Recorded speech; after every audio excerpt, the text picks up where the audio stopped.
Vale, pues, Me siento extraña, pero puedo vivir. ya, es muy raro. Me ha pasado una vez o dos que sales de casa, te vayas a esta tarde y te estés con nervioso. Sí, sí, es. Pero bueno, Vamos, son 3 sí. horas y estoy aquí encerrada, o sea, tampoco me voy. Por eso, por si acaso alguien te contacta, que sea por allá. Vale. Ay.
Es para... vale.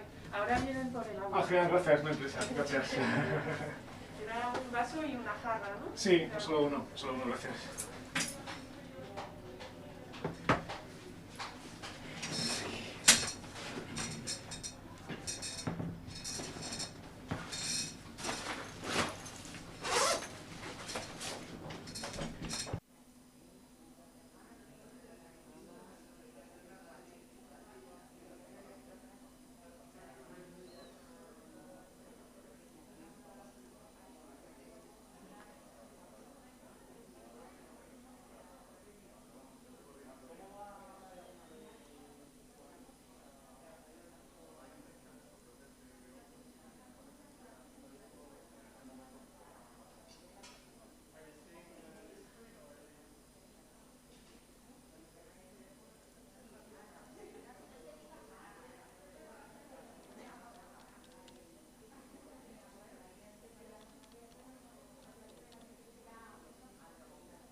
De pasador este.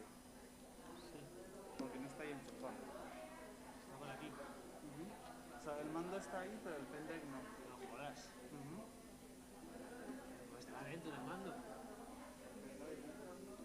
Tráete el mando, porfa.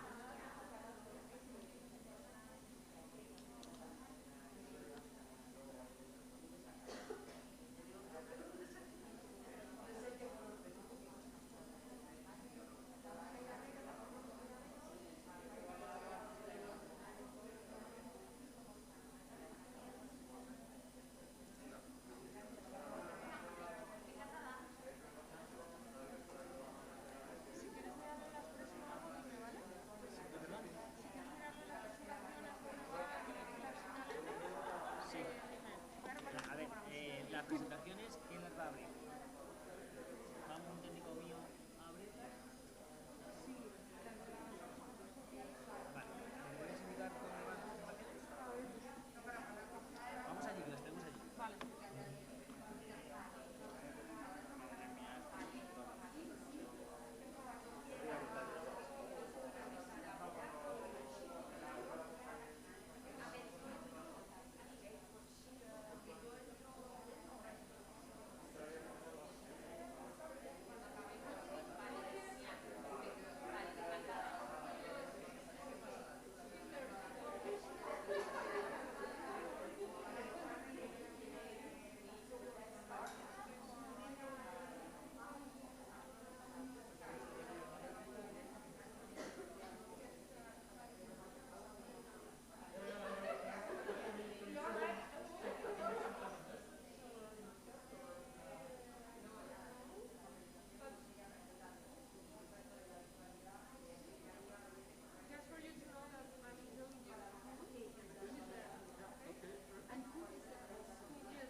Buenos días, bienvenidas y bienvenidos.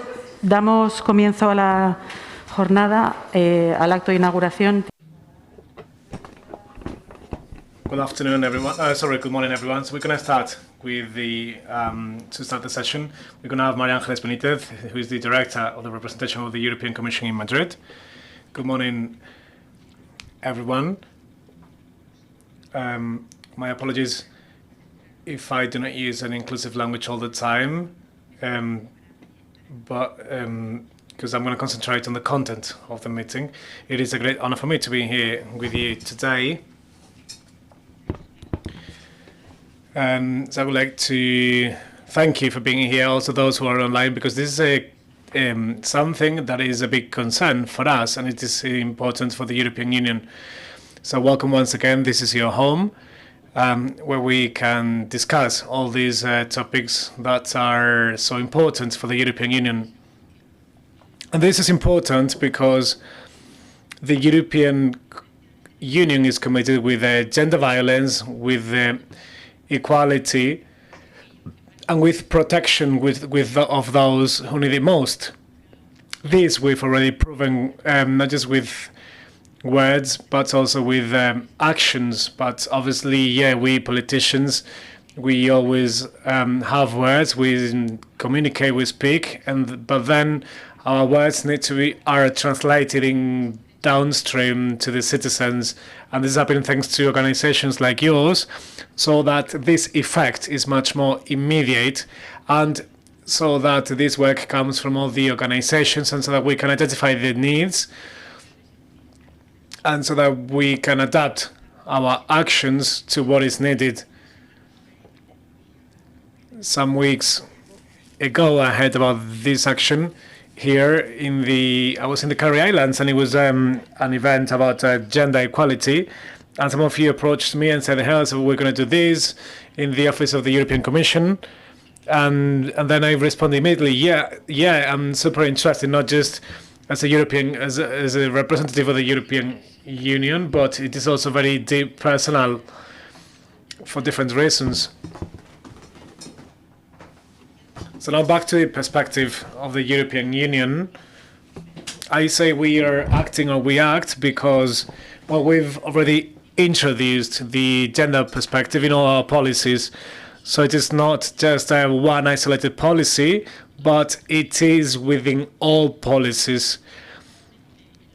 We always have a gender perspective also for our budget, and we fund specific activities such as a non-name or this project, Safer Cities for Girls.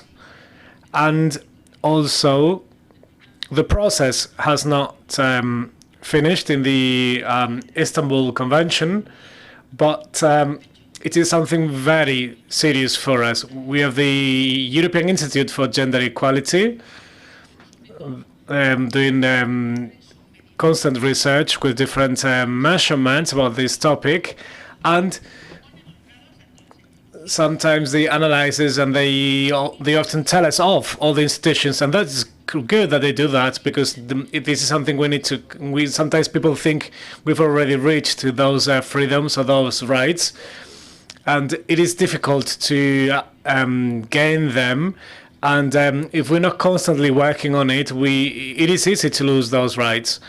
So the indicators of this institute still often say that we are not too good. And also, there are still some open things in Europe. For example, the gender salary gaps or differences. And here we have big differences. But also we need to continue working so that we can advance in these topics. And then we had COVID-19, and this has been a big struck, and this made many things go back. So the World Economic Forum was estimating 2 years ago that, let me think how much it was.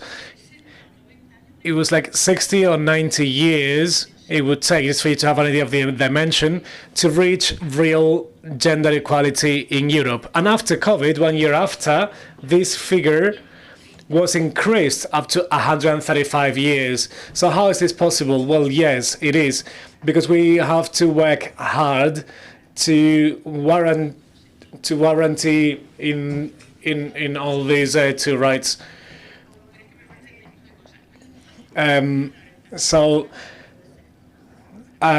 We are especially working to support this, to support the reconstruction now with the Next Generation funds. So we are now in the transition.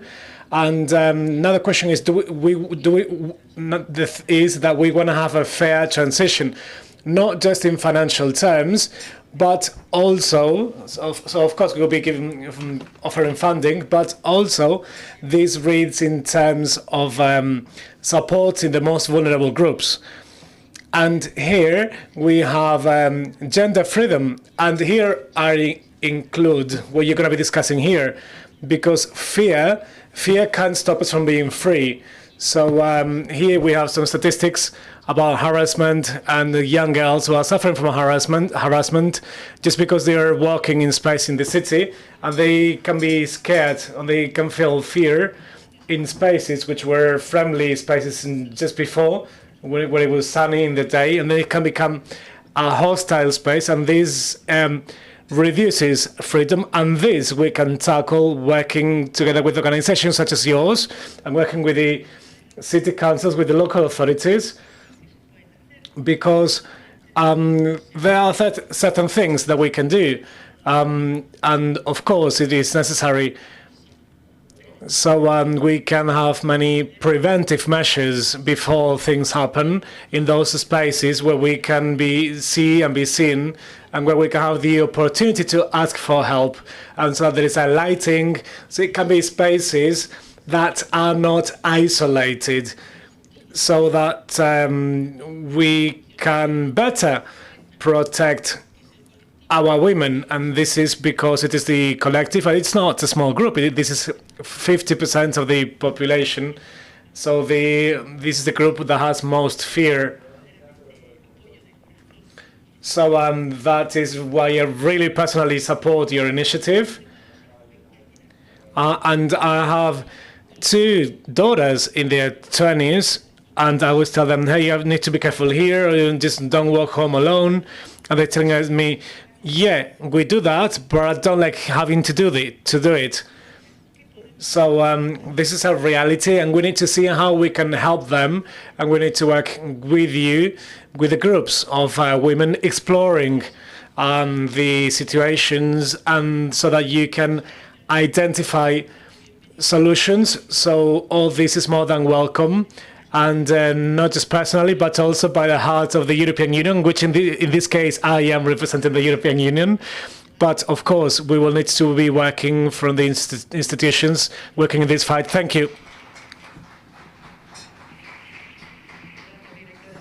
Thank you so much, Mrs. Director. Next, we have the General Director for the Spanish International Plan, Concha Lopez. Thank you so much, Maria Angeles.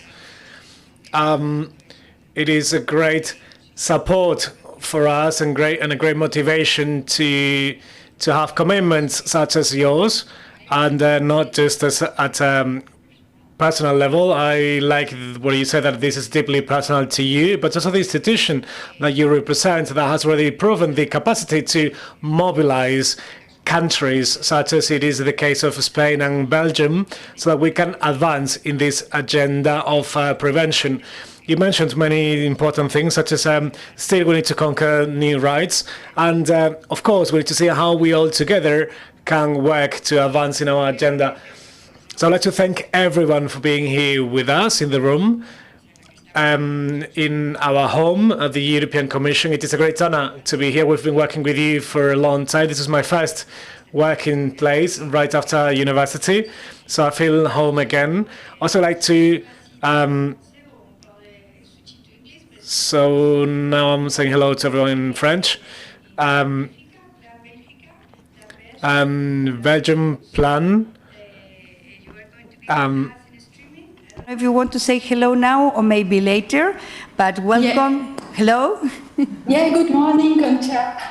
Good morning, thank you to be with us. Thank you very much, and all the rest of the plans colleague. Doy las gracias también. Also, I would like to thank all the members of the municipality institutions and all the local and regional ministers. So also, Maria Angeles, I will try, well, inclusive language is compulsory for us, of course, but I'm going to try for it not to repeat it too many times, so the meeting is not too long. So I'd like to thank the journalists and Planning Belgium, Planning Spain, and I'd like to thank everyone here in the room supporting us in this program and in this activity to find zero tolerance towards violence against women and girls. And especially I would like to greet the young girls that participated. They've been participating from the very beginning, and the young girls and boys who have been participating in this program from the very beginning. And I've known this program since 2016, where a very relevant country started. This was India. International Plan International was working there with 2 million young girls there, because obviously the situation here is complicated, even though Maria Jesus was saying this is one of the safest places, as Maria Angeles said, but obviously in India the situation is much, much worse. So today it is an especially important day. Tomorrow it is the day for or against gender violence. So we can speak about one of the elements that generates more violence, more fear in women. But it is not just the fear that paralyzes people, but it is also the difficulty and the fear that we feel because we are not taking the most of the potential of the women where they could develop all their skills in safe spaces. So we've issued different reports. We will be discussing this today, and we will not guarantee that there is a zero tolerance, and we all want to know this as soon as possible. And it is true that this fear, this feeling of non-safety, which is real, it is not just a feeling, this is a real situation. This starts them to develop themselves totally, and this we need to discuss today. So I'm going to tell you a few things about the project very briefly in the introduction, because my colleagues will go into detail about all this. So today we're here to discuss the lessons learned from the years we've been working in this program, especially from the last 3 years, funded by the European Union. I'm going to drink some water, if I may.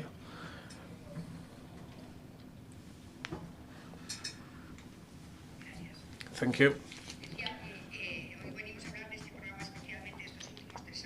So in the last 3 years, this program was funded also by the European Union. We've been working initially in 6 cities in Belgium and Spain, in Amber, Brussels, and Charleroi, and also Gante, and Madrid, Seville, Barcelona, and recently also Alcobendas. So over 3,000 girls and boys have been participating directly in these projects or indirectly.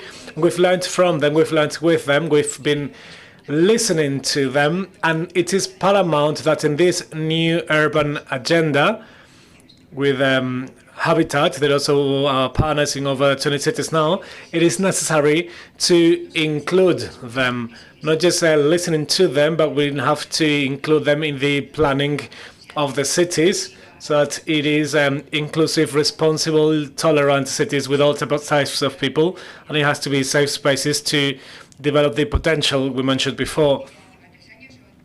So this project has been running for 3 years. It is finishing today with this meeting. We'll be talking about the experiences and about the lessons learned. So we'll be discussing what is next, what we need to do, what will be the next roadmap to launch, so that we can guarantee that harassment at the streets, this needs to be totally eliminated, because this we cannot just quote in the laws and in the regulations and in all the fora where young girls participate, but really this roadmap will have some warranties so that it is going to be executed. And today we'll also be talking about a handbook, about some good practices that will be included, and it will be an important element, and this will be very pragmatic for all the cities and for all the places that want to use it. And obviously we will continue working on this, so there are some standards we can work on. It is true that Plan is an organization that focuses their work not just against harassment from a preventive point of view, but for us this is most important. We need also training, and we need to work through our theory format. My apologies, I need to drink more water. I think that's because I didn't have my coffee yet. So not just from a theoretical point of view, but also we can work on raising awareness on prevention and incorporating all these social stakeholders, so that this problem, which is a general problem, this is cross-sectional, as Maria Ángeles said. So this needs to come to an end soon, but also it is important that these behaviors, if this does not advance, if this society cannot stay silent, we cannot just do nothing. So we'll need to review our laws, our treaties, and we'll need to see which other measures we can launch to guarantee this. I'll just give you a few data. 90% of girls that participated in the studies, this was conducted some years ago, it was unsafe in cities. 90% of the girls participating in our studies or in our programs, they didn't receive any support or any help from the people around them. And why? Well, no one is to blame. Many times we're not aware, or we are just passive subjects of the streets. So we need to raise awareness that there is a direct actions first, so that this doesn't happen. And if this happens, dar los datos de algunas de las ciudades también a las que hemos trabajado, ¿no? Pues Madrid dice que el 64% de las chicas piensan que el acoso lo han sufrido, el 62% de las chicas en Sevilla piensan que el acoso ha sido perpetrado generalmente por un hombre, y el 44% de las chicas en Barcelona piensan que, o perciben, ¿no?, que este ha sido un acoso callejero. Gracias a todas esas mujeres valientes, ¿no?, que nos han ayudado dejando sus testimonios, porque hoy nos permite tomar datos y salir adelante. Y una petición, más allá de avanzar sobre la impasibilidad que supone el no generar ciudades seguras, responsables, tolerantes e inclusivas con las mujeres, ¿no? Un avance más para que evitemos y eliminemos ese miedo que cada una de nosotros seguramente hemos sentido, ¿no? Y es, lanzo aquí la posibilidad de crear una red estatal de ciudades seguras, más allá de las que estamos ahora trabajando, que podamos ser un elemento ejemplarizante para que el resto del mundo pueda trabajar ahí. Y creo que son muchos los retos que tenemos ahí, no solo el multiactor, la capacidad de trabajar conjuntamente entre las diferentes instituciones, por supuesto los expertos, por supuesto la sociedad civil y todos vosotros, sino también la posibilidad de incorporar otros lugares que tampoco son seguros, porque los lugares rurales a lo mejor no tienen tanta incidencia como las ciudades, pero también son lugares inseguros donde el acoso se produce. También el acoso online, hemos trabajado mucho sobre esto, ¿no? Los nuevos espacios que retan en estos momentos a las mujeres, es necesario que trabajemos conjuntamente de una manera integrada. Así que seguramente con el apoyo de la Unión Europea y del resto de nuestros colegas, hablamos ahora con Plan UK, por ejemplo, nuestra oficina allí en Inglaterra, la posibilidad de extender nuestro trabajo a medio y largo plazo, de ponernos retos valientes y que garanticen esta tolerancia cero en el corto plazo.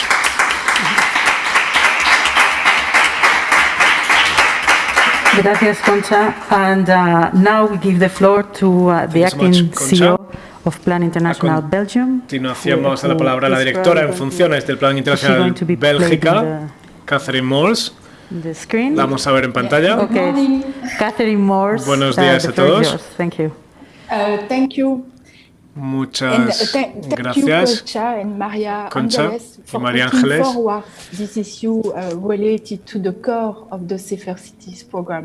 por vuestra presentación.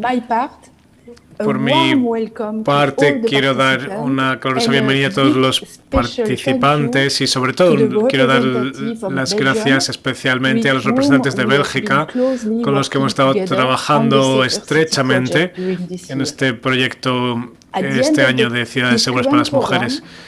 Y al final de este programa financiado por la Unión Europea podemos confirmar que este programa va a tener un gran impacto en todas las ciudades que han participado en Bélgica.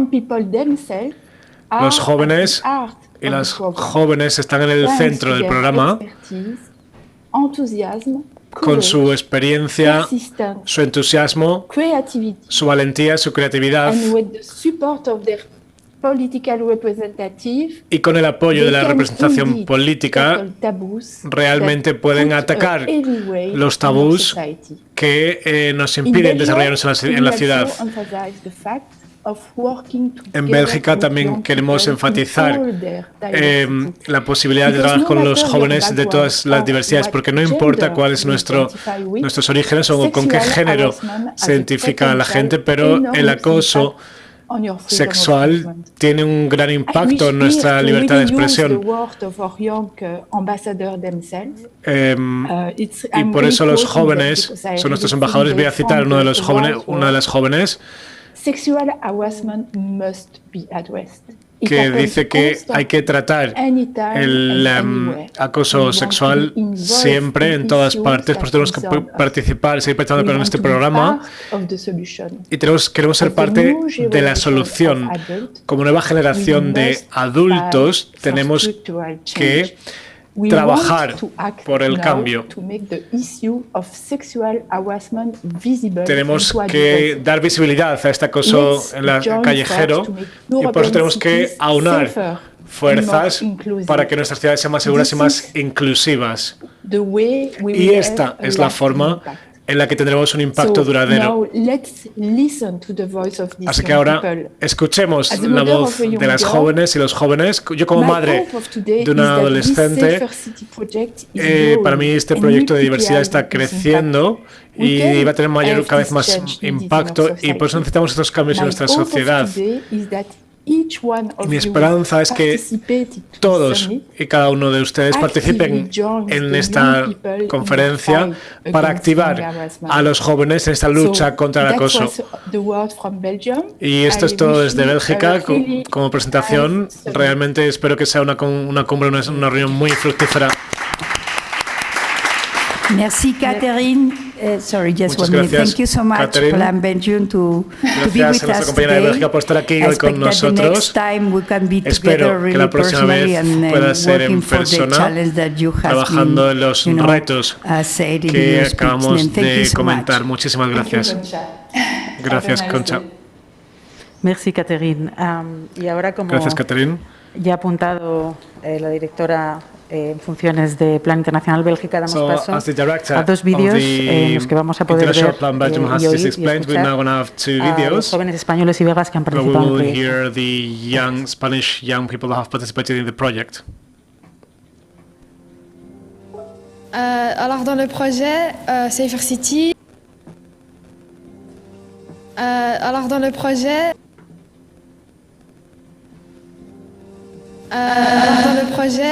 Safer City, nous avons beaucoup parlé de l'harcèlement sexuel, de l'insécurité dans la ville et des droits des femmes. En ook vooral dat taboes worden doorbroken en dat jongeren meer over seksueel intimiderend gedrag kunnen spreken met elkaar. Wanneer ik wandel op straat of zo, dan pas het ook altijd wel op waar ik ben. Volgens mij is die angst er bij elk meisje. Je suis un garçon, donc moi je trouve que je ne me sens pas vraiment en sécurité. Maar ik weet dat seksuele intimidatie nog een groot probleem is in onze stad. Il faut parler de ce qui se passe dans la ville. Jongeren ook een stem mogen hebben op wat er gebeurt in de wereld. We zijn met alle jongeren van de 3 steden van België bezig om een grote campagne te lanceren. En zo een oplossing kunnen vinden tegen seksueel geweld. Ik vind het J500 belangrijk omdat jongeren dan een stem en een invloed hebben op het beleid. En dat we van elkaar heel veel kunnen leren en dat we dat aan de volgende generaties kunnen doorgeven.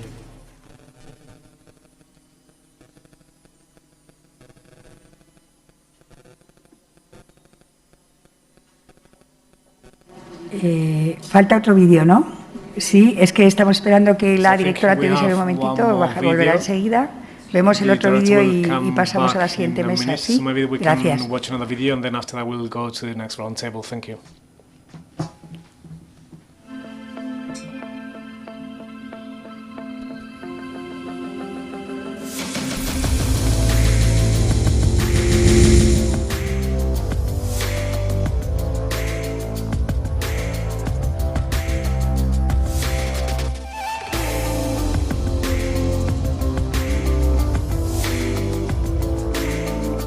Hemos querido hacer una acción de calle que ha sido ponernos en una avenida principal del Retiro con carteles con testimonios reales de chicas que han pasado por diferentes tipos de acoso callejero y exponerlos como algo que nos ha pasado a todas.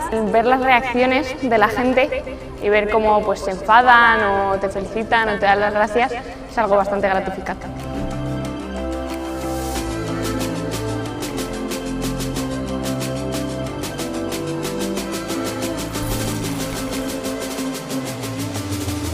Sería importantísimo hacer una asignatura en la que se trataran este tipo de temas. Hay sitios donde se han utilizado legislaciones, como por ejemplo en Francia, pero a mí me gustaría creer que somos capaces de darnos cuenta por nosotros mismos que lo que hacemos está mal, para que la gente de una vez por todas se dé cuenta de que esto necesita cambiar.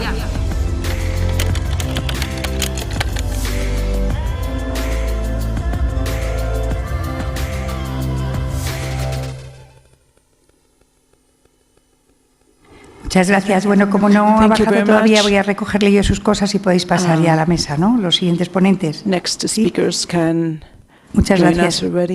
Thank you.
Ahí, me decía yo.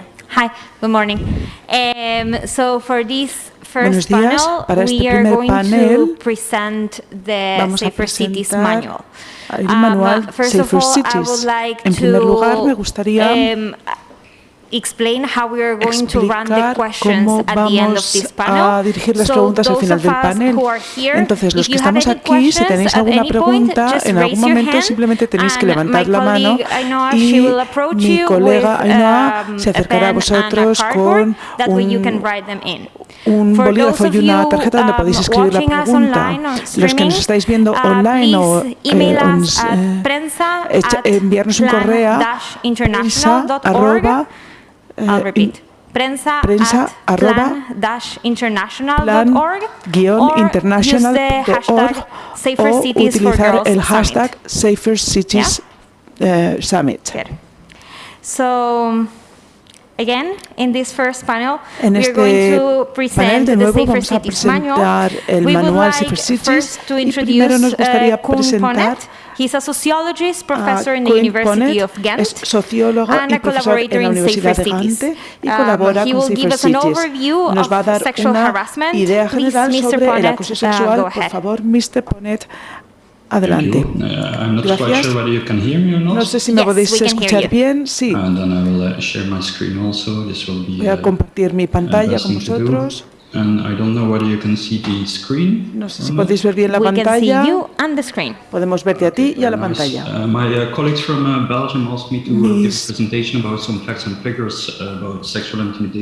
Mis colegas han hecho ya una presentación sobre la intimidación sexual en diferentes lugares. En Bélgica estamos realizando algunos estudios en los que se va a investigar dos estudios. El primero está centrado en la intimidación en los campuses universitarios y el segundo es en la victimización de la intimidación sexual en relaciones románticas o mientras se tienen citas. La primera se ha hecho en Amberes y la segunda se ha hecho en la Universidad de Gante. Para los que no estéis familiarizados con Bélgica, podéis ver que Gante y Amberes están aproximadamente a 50 kilómetros separados. Yo vivo en Gante, pero las dos son preciosas ciudades de Bélgica. Algunos datos. Lo que hemos obtenido de estas encuestas es que hay aproximadamente 90.000 estudios en 2019 y tenemos una tasa de 7,4% de respuesta.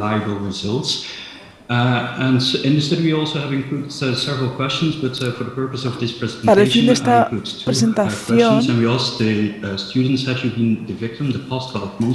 hemos considerado si los estudiantes han sido víctimas de acoso sexual, solo tenían que responder sí o no, y si han sido objeto de comportamiento sexual no deseado, y también tienen que responder sí o no. Y lo que podéis ver es que hay una gran diferencia entre hombres y mujeres. El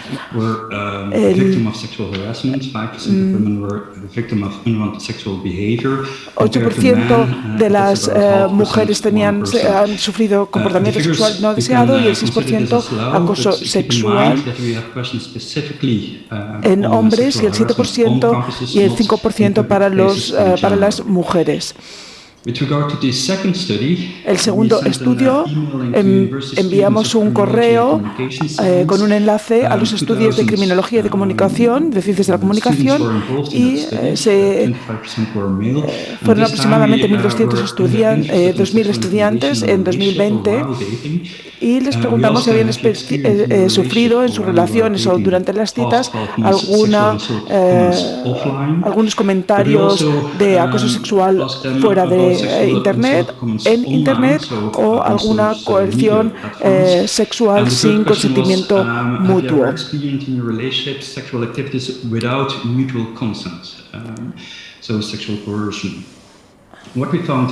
Lo que hemos obtenido es bastante interesante, y es que muchas personas que sufren intimidación sexual tanto online o offline, fuera de las redes, es aproximadamente un 54%, que es bastante elevado, pero también la coerción, que es un 16%. Y lo que no encontramos es ninguna diferencia significativa entre hombres y mujeres. Y lo que es más habitual es que las mujeres sean las acosadas, pero en las relaciones vemos que también los hombres sufren gran cantidad de acoso sexual. Durante las citas,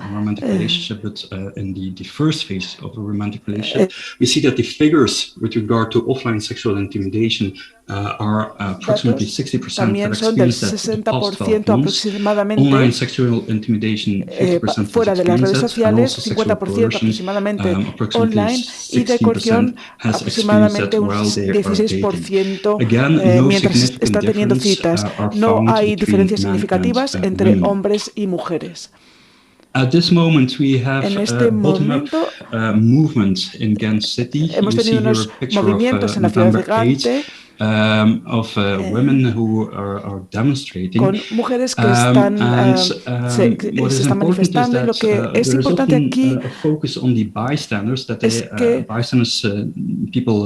los que están viendo, los que están en la calle y están viendo, o los que pueden ver en la calle que hay algo de acoso y que pueden ayudar, lo que hemos observado en estos estudios, aunque los datos no están publicados aún, es que el 10% de los ciudadanos no saben dónde deben informar estos casos o a quién contactar en estos casos, en caso de acoso sexual. Y también es importante explicar esto también. En la ciudad de Gante dicen que debería haber una plataforma donde este tipo de acoso se deberían informar.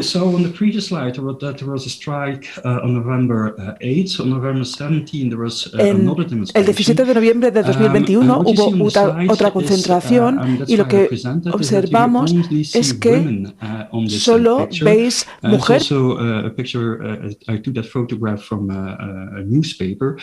I want to focus that there is a huge discrepancy between, on the first hand, police statistics and self-reports. In self-reports, we also find that men are the victim. So what I ask you to do is that no matter what you will implement, don't neglect the male victims. And with regard to the bystander effect, quite often we have a path to provide help. We have, in fact, 5 steps.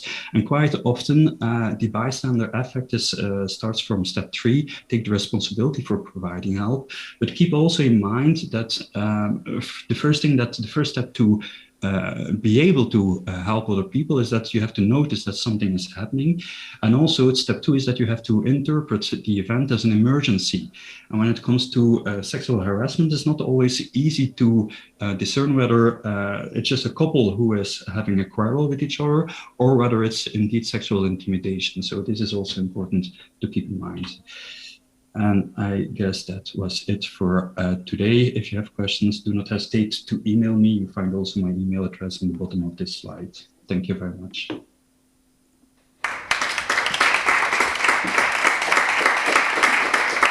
Thank you, Professor Ponet. Given this information result figures on sexual harassment, now Begoña Solórzano, National Programs Director in Plan International Spain, and Sophie Piquevet, Safer Cities Coordinator in Plan International Belgium, will present the main recommendations on the Safer Cities Manual. Good morning, dear participants.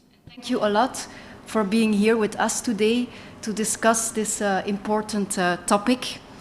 Plan International's Safer Cities program supports young people around the world that tackle sexual street harassments in their cities. The goal of the program is to build safer, responsible and inclusive cities with and for young people in all their diversity, with youth advocacy and youth campaigning as the main elements of the program. Plan International Belgium and Plan International Spain have been implementing safer cities in Brussels, Antwerp, Charleroi, Madrid, Sevilla and Barcelona since 2019, together with young people, together with local partners and with local decision makers. Since then, also the cities of Ghent and Alcobendas joined the fight against sexual harassment. It is important also to note that the Safer Cities program at the same time is also implemented in more than 20 cities worldwide, such as Kampala, Delhi, Lima and Hanoi. For implementing Safer Cities, we use a 360 degrees approach, meaning that the Safer Cities program is composed of different building blocks that build on each other and that reinforce each other. The first building block is analysis. Our program is based on local mapping and research, allowing us to have a clear view on the existing policies and also to collect additional data and to map experiences based on the input of the young people. The second building block is a participatory youth trajectory. This means that a diverse group of young people, 15 to 20, from the ages between 14 and 20 years, follow an educational and participatory trajectory. They are trained to be true ambassadors in the fight against sexual harassment in their cities. For this part, we also work together with local youth organizations. The third and fourth building blocks are the participatory, the youth-led campaigning and the youth-led advocacy, meaning that the young people conduct self-made awareness campaigns with peers and allies to try to break the taboo around sexual harassment. In addition, they also engage in dialogue with their local policymakers, and they present them their recommendations for safe and inclusive cities.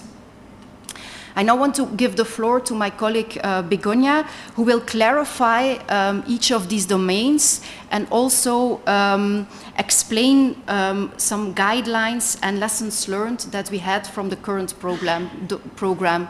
Those lessons learned are also gathered together in a Safer Cities manual, which we will be happy to share with you after the summit. Thank you. Thank you, Sophia. Everybody for being here, and also the people who is in streaming. As Sophie has said, we will start. I'm going to talk about the different parts of the manual and the things that we have to do. The first one is, I don't know, the presentation. Okay, now it's the presentation. The first part, Sophie has explained, is the local mapping and research. What we think, and from our experience, what we have to do is to create a local mapping of all existing policies, projects, and research on sexual harassment. What we have to do with this is to identify possible gaps that we can see there, and also we have to identify research activities that have been done before. To decide on the tools to gather the data that, as you know from our project, we have just one tool, but there are many tools. So, but it's necessary to gather the data and to start a solid theoretical knowledge base. On the analysis, what we have is the youth pool. Where you have to do a street survey with at least 700 young people between 15 and 24 years in the 3 cities. We have worked also with a research analysis, a research agency to know their the view from the different youth. And also it's really important to contextualize the data. The digital platform, as I have said before, okay, we will need a digital mapping tool for the points where the young girls feel safe or unsafe. To identify also and share the public space where young people feel safe or unsafe. We have to make a quantitative and qualitative combination of the data we obtain from the digital platform. Then, with the information we obtain from the digital platform, we have to adapt it to the local context. The next step, as you are seeing, there is a lot of work we have done here in this project, and then the analysis of the data in partnership with local research institutions that we think it's really important to have on board the research institutions, and also help cities to create an evidence-based strategy despite the dark number. Then, from the analysis, we have done focus groups. where there has been a deep quality of input from the digital platform on all the points and all the information from the digital platform. We have established the focus group with 6 to 8 young people between 15 and 24 years in each city. And then we have recruitment of young people from diverse background to have all the information from different points of view. Then we have done interviews with specialists, people from the academy, the universities, administration, also politicians, and well, with all this information, we have got a good view on the topic from different perspectives, and also from this allow to deepen the collaboration with experts, policymakers, and media. The third part is the youth participatory trajectory. Well, we have done a youth activist journey with a diverse group from 10 to 20 young people, follow out an educational participatory trajectory. This is called from Plan International, is called Champion of Change. And well, these young people has become youth ambassadors in the fight against sexual harassment in their cities. They have done a map with the problem of sexual harassment, and also they have gone to make advocacy activities with policymakers in the different cities, in the 3 cities from Spain and the 3 cities from Belgium. And finally, they have done a campaign amongst peers and the general public.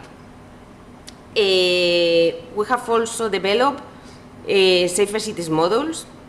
We have developed the models with this is there is a comprehensive methodology for youth empowerment and engagement, and also this is an adaptable and adolescent-friendly methodology that encourages youth to build their knowledge, attitudes, and skills.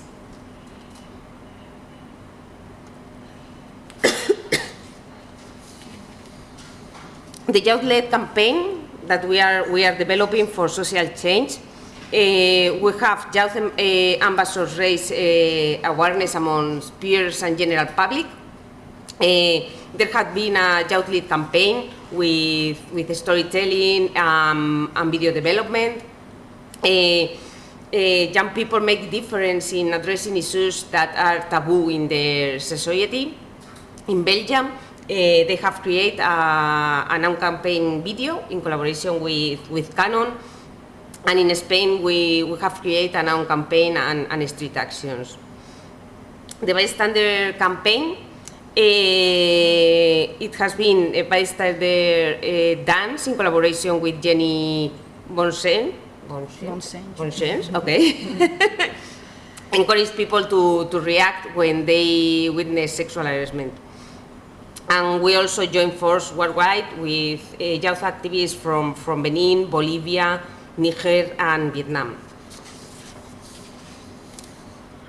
Finally, the youth-led campaign for social change, with the youth ambassador raise awareness amongst peers and general public.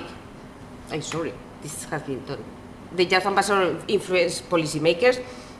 That is really important that the policymakers hear the youth people. The youth-led advocacy, the youngers are key actors through the policy fluency process. We have worked closely with local authorities to gather as many voices as possible through the digital platform, and we have formulated concrete policy recommendations that we have presented to the different policy makers in the different cities. We have also organized an exchange between politicians and young people on different levels and throughout the program. That was the G500 event that was held in February this year, where we have almost 500 young people from both countries, and we also develop a safety walk. And now I give the floor to Sophie. Thank you, Begoña. To conclude, let me summarize the elements that we believe are the power of the Safer Cities program. First of all, at the core of the program is the youth-led campaigning and the youth-led advocacy. So young people are at the heart of the program. We cannot repeat it enough. We hear their voices. They themselves formulate policy recommendations and communication messages together with their peers and based also on their own experiences. They also engage themselves in a dialogue with their local policymakers. The second strength of the program is the empowerment of young people. Through the youth participatory trajectory, the young people think critically about themes of gender, gender equality, public safety, participation in their cities. They learn skills on action planning, on communication, and they build self-confidence. As one partner organization formulated it, the program of the project empowered the young people in their personal lives and I noted it down, and provided them with additional skills that will help them in their future lives. Thirdly, the 360 degrees approach, which we talked about, in where different building blocks are linked together and provide us also with a clear structural process that consists of the necessary steps to create a real impact and to change the daily lives of the young people in a city context. Fourth is the local data collections that allows also the cities to have a better view on sexual harassment in their cities and to counter the large dark number that exists. In that way, for cities, it is also possible to draft evidence-based action plans in their fight against sexual harassment. Fourthly, it also allows cities to build bridges within the cities and also between cities. Between cities, this happens by bringing together cities in regional, national, and international conferences, such as the one of today, in order also to share experiences.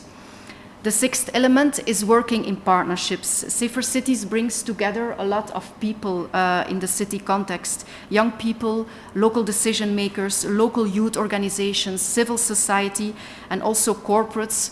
For example, in the Belgium project, we worked together with Canon, who co-funded the program and also helped or trained the young people in photography, storytelling, and video making. Then the seventh is diversity. We work together with young people in all their diversity. As Catherine said it a bit earlier, the young people themselves indicated that no matter what background you have or what gender you identify with, sexual harassment has or can have an enormous impact on the daily lives of young people. And working with a diverse group, making sure that all the voices are heard, is key to that program. Lastly, then, is a combination of a local and an international approach. On the one hand, we try to work as local as possible by collecting local data, working together with local youth organizations, also formulating policy recommendations and set up awareness campaigns that are as much as possible adapted to the local context. On the other hand, Safer Cities wants also to make links and share experiences between different cities and different countries. Sexual harassment is a universal problem and it also needs to be tackled as such. Thank you very much.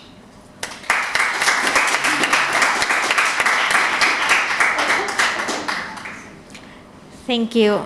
Thank you, Begoña. Thank you, Sophie, for this useful explanation that has given us information about how to keep on creating safer and more inclusive cities I'm just going to remind everyone the Safer Cities for Girls hashtag, if anyone has any comment, and if here you want to ask any questions, please raise your hand.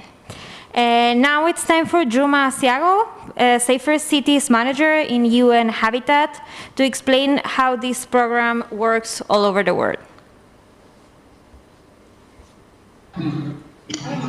Thank you very much.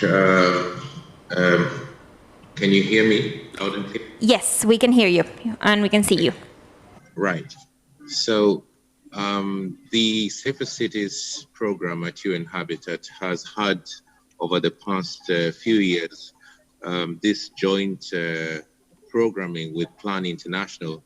And we are, in fact, extremely glad to see the piloting of this particular approach across the globe, supporting what UN Habitat has already initiated as part of projects with the principles that you have just highlighted that really speak to the power of the Safer Cities approach. Just to remind you all that member states in our Habitat Assembly have in 2019 adopted UN system-wide guidelines on safer cities and human settlements. This is really a paradigm shift and a breakthrough in the practice of safer cities around the world, away from the traditional belief that safety was just simply a responsibility of the police and the criminal justice system, to one that now can allow, for example, young people to lead and to co-produce safety and security at the neighborhood level on a citywide scale. The principles that are enshrined in the UN system-wide guidelines allow us to also advance safer cities approaches with the aspect of impact, and to be able to improve the quality and consistency of local government policy and programming, using what we now are building or what we are defining as the Urban Safety Monitor. Indeed, the city of Madrid has, in the past 1 year, supported the initiation of this Urban Safety Monitoring tool, which will enable local governments, enable partners such as yourselves, to begin to start preparing documented evidence and reporting that feeds into the voluntary local reviews of the 2030 Agenda for Sustainable Development. We at UN Habitat see safety as a cross-cutting theme of sustainable urban development. And in this sense, we are building now a forte of indicators that cut across not just the crime and violence axis, but also build the dimensions of community and build the dimensions of governance as correlated indicators that speak to the narrative of how we really build safety at the neighborhood level. Some of the elements that you have mentioned, like youth-led, evidence-based, citywide approach, partnership, the question of local adaptation, and the holistic aspect of the approaches will indeed and already are part of those indicative aspects of what the safety monitor would be able to measure and produce reports. We encourage young people to see local governments and mayors as a coordinating framework, being the lowest level of government closest to the people. And just as this program of safer cities that we have put together with Plan International has demonstrated or has proposed, is that we need to build safe and accountable and inclusive cities with and for adolescent girls, with governments and institutions, influence municipal and national actors and policymakers to make laws and city services more receptive and inclusive to girls' safety. In this particular dimension, UN Habitat is happy to accompany you in this process, and we look forward to reinforcing our joint programming efforts with you, using this urban safety monitoring tool to enable mayors to produce annual reports that can also further scale up the activities that Plan International are doing in the cities that are already piloting this model. Thank you, Plan International Spain, for bringing this to the global attention. Thank you very much.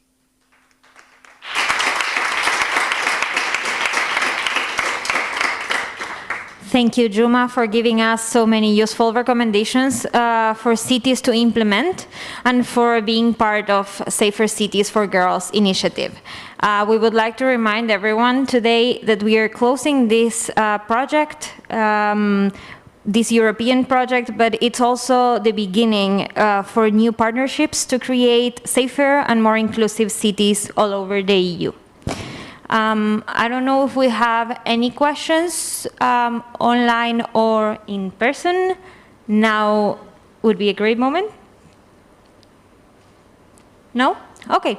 So, no. Okay, great. So now it's time for the coffee break. So we have 30 minutes before the next panel. So we will ask you all to be back on time for the second part of this summit. To all of you following us on streaming, we will be back live at 11:15. Thank you very much.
Hola. Vale, ya estamos. Bueno, pues bienvenidos y bienvenidas todos de vuelta. Great. So welcome back after the coffee break. We're going to start our second part of the day, where we're going to be hearing the experiences from the city councils that have participated in Safe Cities for Girls. It is a complicated week for the city representatives. So Barcelona and Seville, they will not be able to join us. It is two city councils that have been collaborating actively in this project. And in the case of Seville, the Young Champions for Change, they sent their recommendations to the city council in a meeting with the mayor and the local minister of equality to promote an action plan where we will be working together with the city council in the next months to define the action areas to tackle street harassment in Seville. And also in Barcelona, the young girls sent their proposals to the vice mayor or deputy mayor Laura Perez, also who is the local minister for social affairs.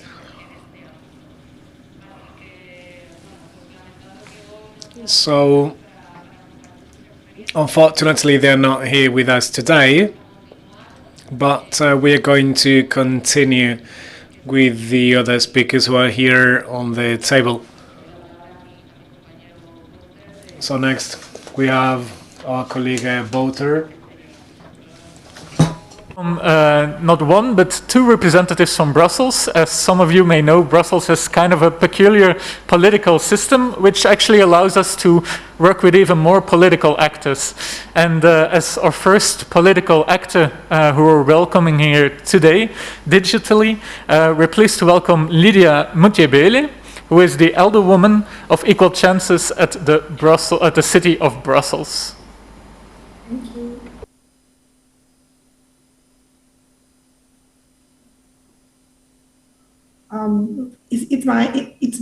It's to me.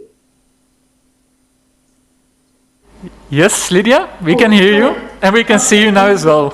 Hi. Okay, thank you. Hi, everybody. My name is Lydia Mutiebele, and I'm actually at Brussels City. I'm vice mayor here in Brussels City. The city of Brussels have been working for several years to make its streets safer and more welcoming for girls and women. The fight against violence against women, including harassment, is an important part of the Gender Equality Action Plan that our city developed in 2014. This transversal and multidisciplinary plan is evaluated and updated every 2 years. 3 thematic motions voted were also added to the plan, the latest of which is Save the City. Note that the city has also set up a multidisciplinary care center for victims of sexual violence with the collaborations of our hospitals, psychologists, police, etc. It is in this context that contacts were made with Plan International and that the city joined the Safer Cities project. The strength of the project is obviously its international dimension and the fact that it gives a voice to the main people concerned, the young people, in order to involve them concretely in the reflection and to bring their suggestion up the political sphere. Raising awareness, informing and proposing solutions, and innovative measures are also the rules of the Equal Opportunities Unit, which is sit under my responsibility. To do this, it developed its own awareness campaigns and already national or international campaigns related to to its objectives. The unit is very involved in the elaboration and the follow-up of the action and acts as consultant and coordinator for the other departments. It is also particularly active in mobilizing the other departments of awareness campaign, local, national, and international, and especially on the issues of the violence against women, which take place on November 25 and on March 8, for which we develop specific actions around violence against women and Women's Rights Week in collaboration with our associative partners. A few examples of actions, campaigns, we've illustrated our work on symbolic and concrete aspects. Relaying the Orange Word campaign of the UN, illumination of the city all in orange, and orange costume for our mannequin piece, our traditional Brussels. Feminization of the names of the streets and square. Development of shock campaigns, Salchien. Salchien, it's in English, dog, to fight against the phenomenon of street harassment, which are widely disseminated in the public space and on public transport, as well as via the city's networks. Organization of workshop of reparty tables through role-playing to allow boys to become aware of the extent and impact of the phenomenon and to understand the difference between flirting and harassment. At the same time, the girls were able to practice the repartee to adopt in different harassment situations. Inspired by the scandal that followed the dismissal of rape case in Ireland because the victim's panties were considered too provocative, we developed the What Were You Wearing That Day campaigns to denounce the phenomenon of objectivation and hypersexualization of women. It featured 5 types of panties associated with insults that girls commonly hear on the street when they are bothered. Verbal and physical self-defense workshop, development of theater workshop for youth and traveling exhibition in our schools, development and dissemination of an awareness campaign for our administration based on testimonies of staff members who were collected and disseminated anonymously. We have also recently launched a series of trainings for police officers to give them tools to improve the reception of victims. We are, of course, continuing to work on this essential issue because it impacts almost all women and seriously consequences on their physical and mental well-being, their mobility, their self-confidence, etc. I will conclude simply by saying that our ambition is not limited to the local level because we also regularly mobilize the other levels of government to collaborate with them.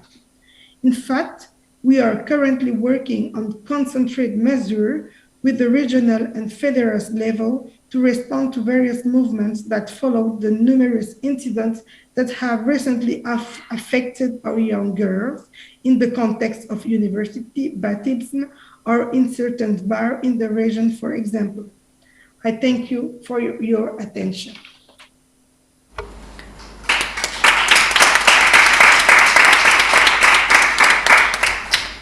Thank you very much, Alderwoman Lydia Mutiebeli. Thank you for these very inspiring activities that you presented to us. And also thank you from our part as Plan International Belgium for the very constructive cooperation so far. As I promised you, there's another speaker who sent a short video from the region of Brussels, Nawal Ben Amou, Secretary of State of Equal Chances for the Brussels region. Bonjour à toutes et à tous, désolée de ne pas avoir pu vous rejoindre aujourd'hui pour ce sommet Safer City. Je me permets donc de vous adresser quelques mots par vidéo aux jeunes tout d'abord qui se sont mobilisés à travers ce projet. Vous êtes les acteurs et actrices de la ville de demain. Merci pour votre engagement, de votre volonté aussi communicative qui nous permettra de faire de nos villes, nous le souhaitons toutes et tous, des villes plus respectueuses et plus égalitaires. Je suis très fière, comme d'autres décideurs politiques présents parmi vous sans doute, de pouvoir soutenir ce projet Safer City. C'est un projet concret et mobilisateur et je tiens à remercier Plan International de l'avoir initié. La lutte contre le harcèlement sexiste dans l'espace public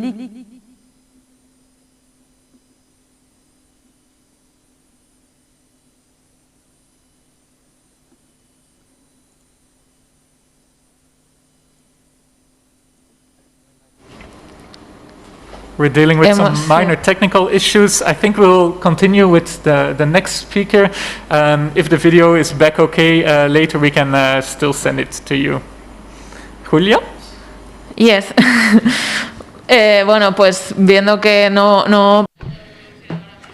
Yeah, so since we cannot play the video right now with the Secretary of State from the region of Brussels, we're gonna give the floor to María José Hernán. She's the Deputy Director of Equality Policies from the Madrid City Council. This is another city council that has collaborated most actively with us in our project, Safer Cities. So, María José, we would like you to tell us how the results were from Safer Cities for Wales. How did this help to have public policies in the city of Madrid? And what lessons learned can we share with the other cities that want to join us? Thank you so much, Julia. And good morning, everyone here in the room, and also the people online. I would like to thank Plan International and I would like to thank the project for the collaboration we've had with a great passion. And thank you for the invitation to explain here what we do at the City Council of Madrid to try to put an end to street harassment in our city. So from the very beginning, we shared this goal. So it seemed it was an initiative where we had to collaborate, broadcasting the information, and that's where we had the map to identify the different safe or unsafe places for young girls in the city. We participated in disseminating this information so this would reach the biggest number of young people possible. And we've also participated in different encounters with young people, and also with our local Minister for Family issues.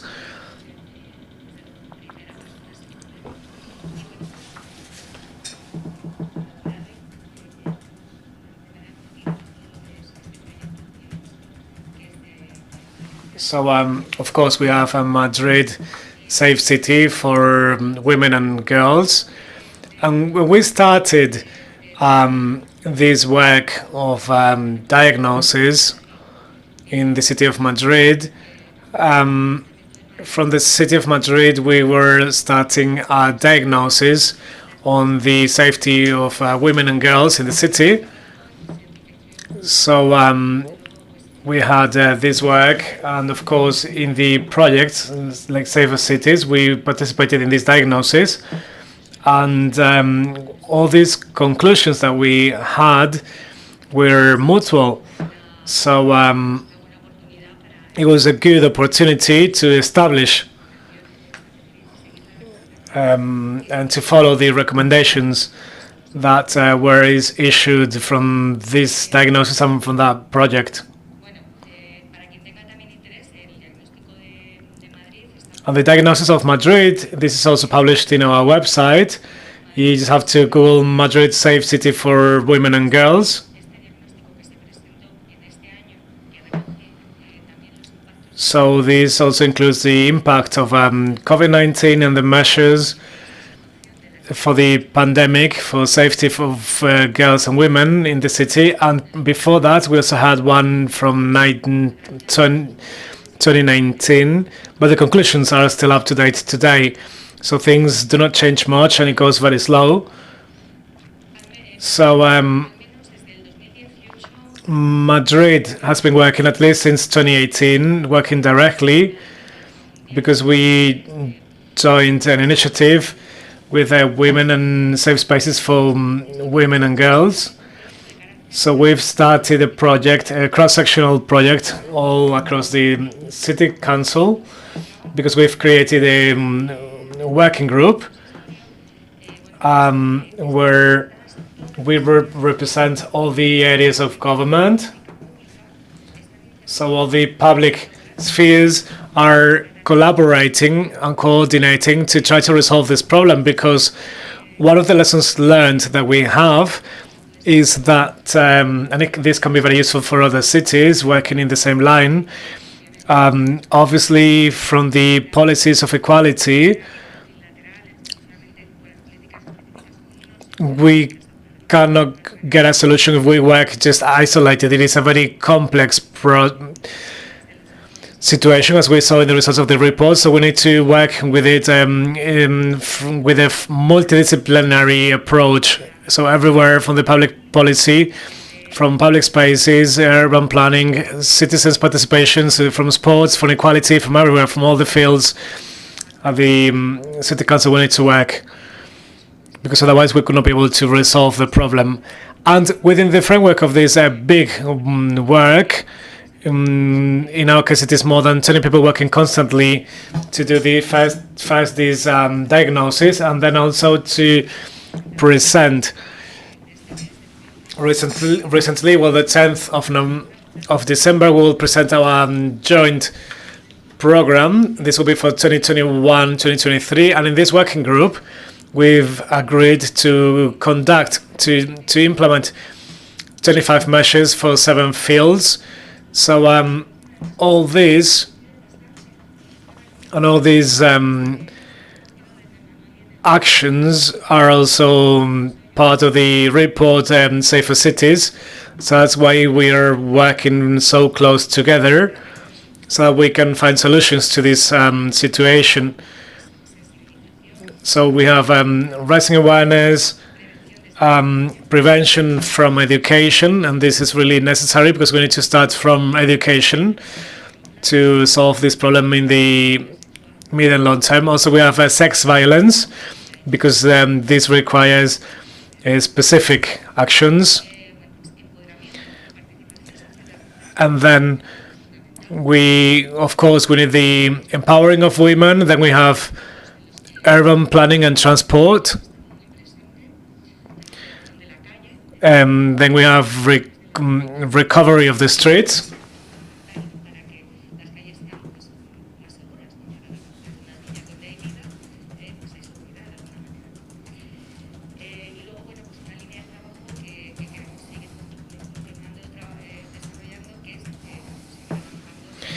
And we need to continue working in information of this problem.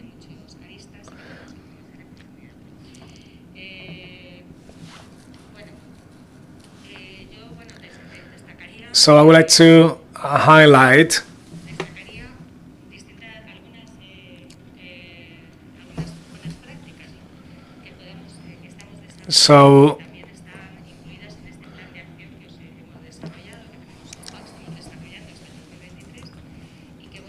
we are now working developing these policies until 2023, and this can be good practices. So in general terms, we need to have this multidisciplinary working group, and this is very important to have to tackle these from all the fields of public policy. So we're working on different projects. We have a Madrid Zero Violence, and we have tools, content, methodologies to work on prevention of violence, all type of violence, against women in the classrooms and also in the non-official education and also in the families. We can also use these tools. So this is a good practice, and this project is growing because until now we have worked with secondary education, and now we're gonna increase it up to primary school and kindergartens. We'll be able to work with very young children because then it will be much more productive. So also this we can translate to other cities and to other fields. And this is our crisis center, 24 hours.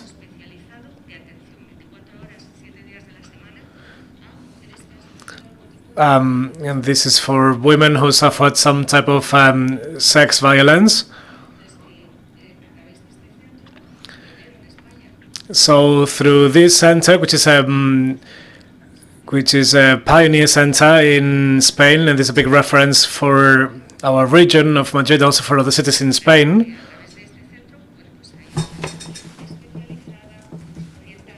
So there is a specialized consultancy to help analyze all the elements and to deliver some help for women that have been attacked.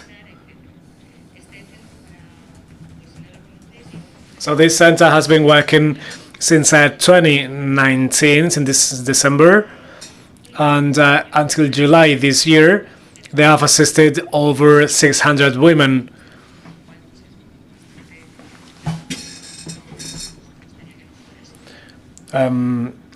Obviously, we hope it wouldn't have been so many women who needed this assistance.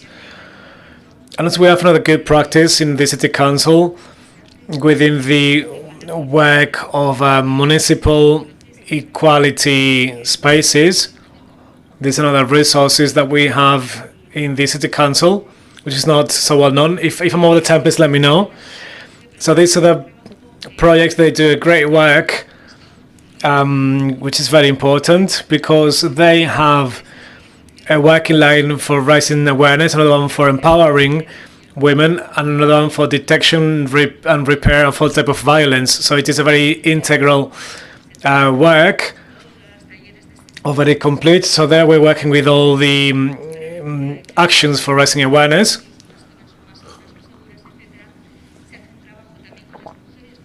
And there is a big work there with women for self-protection, and this is done together with the municipal sports centers.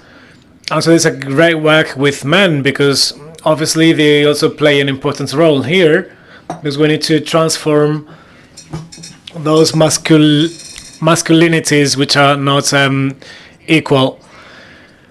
So from this, from there, it is the network of equality spaces. We have 21 areas in Madrid. So we have a big coverage of this public service, and from there we do great work. So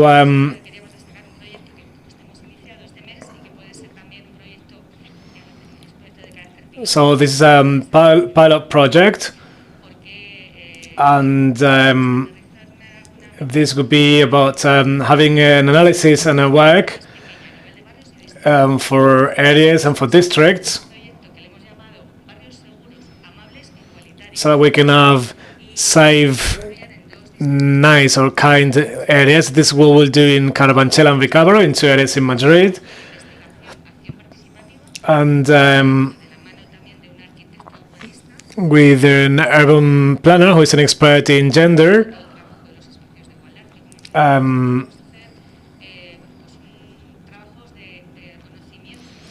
We will be working in knowledge, so that the neighbors are able to think and reflect on those spaces that are safe, and also those which are not as safe, where there's more of conflicts, where we need to reform those spaces so that they are more safe. So we would have a sort of social mapping, and with all that, we will be identifying those spaces that needs to be changed or transformed so there is no street harassment in Madrid and in all the cities in the world and Europe. Thank you so much.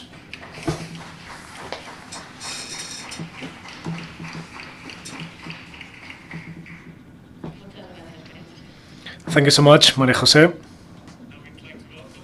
Bacher, who is the alderman of Equal Chances of the city of Antwerp.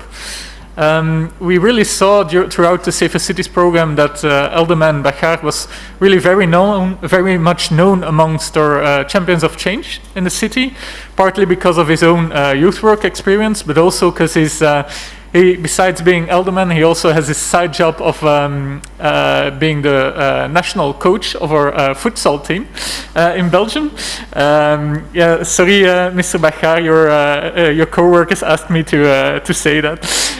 But again, very much welcome to be here today, and the floor is yours. Thank you very much. Good morning, everyone.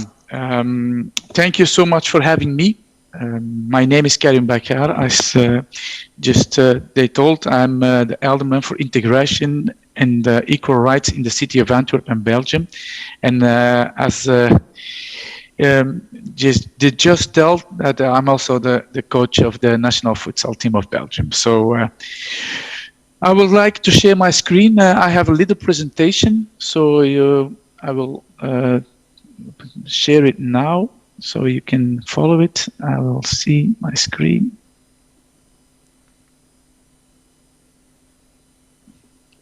Can you see my screen? We can see it now. Can you maybe put it in presentation mode? Yes. Thank you. So I'll try to do it.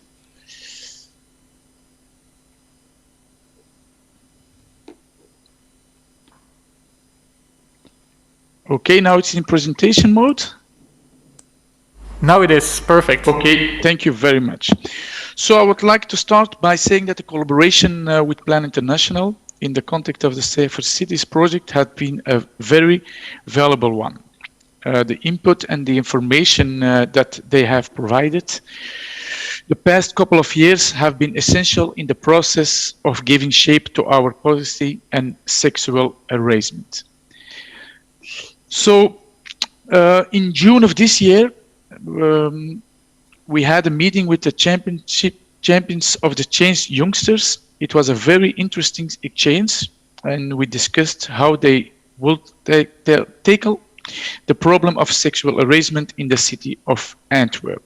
We talked about the fact that the relationship between youngsters and the police isn't always without problems, and that youngsters don't always feel safe to report something that happened to a police officer. They also pointed out that not all youngsters find their way to organizations that can offer them support. Furthermore, they mentioned that youth workers and teachers don't always know how to react or how to handle situations of sexual harassment, and that we need to educate and support them. Lastly, they emphasized the fact that it's absolutely essential to actively involve youngsters in the policy-making process. The youngsters also gave us a copy of the Safer Cities report, which also bundles a number of recommendations. So this meeting was definitely very inspiring for us. In April, the youngsters accompanied me on one of the safety walks. They showed me some of the places in Antwerp where people feel unsafe, and they explained why. That was an eye-opener for me, because the things I see and I feel as a middle-aged man are very different from the things they see and feel. There are several things that we're currently working on in Antwerp. In December, we will launching a bystander campaign against sexual harassment in the public domain. Posters, videos, and influencers will inform bystanders about what they can do, intervene without having to fear for their own safety. In addition to this communication campaign, we will offer both youngsters and youth organizations free trainings on how to deal with sexual harassment. Another important initiative is the project Take Over the City. We invite youngsters to come and discuss topics such as education and mental well-being with us, and they get the chance to present their ideas. We feel that it's extremely important to give them a voice, and that is exactly what Take Over the City does. In 2020, we are organizing a conference for youth workers on gender and sexual diversity, and we will offer staff and security personnel of youth centers and extensive e-learning on how to deal with sexual harassment. So that was my little presentation. I would like to thank you for your attention, and I hope someday to welcome you in Antwerp. Thank you very much, Karim Bachar.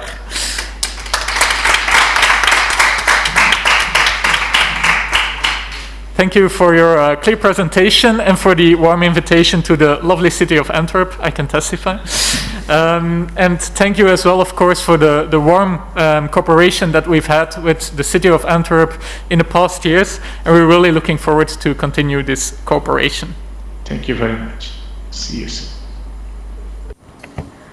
Pues, well, thank you to the Antwerp City Council, Alderman, and let's start now with one of the latest cities that has joined us in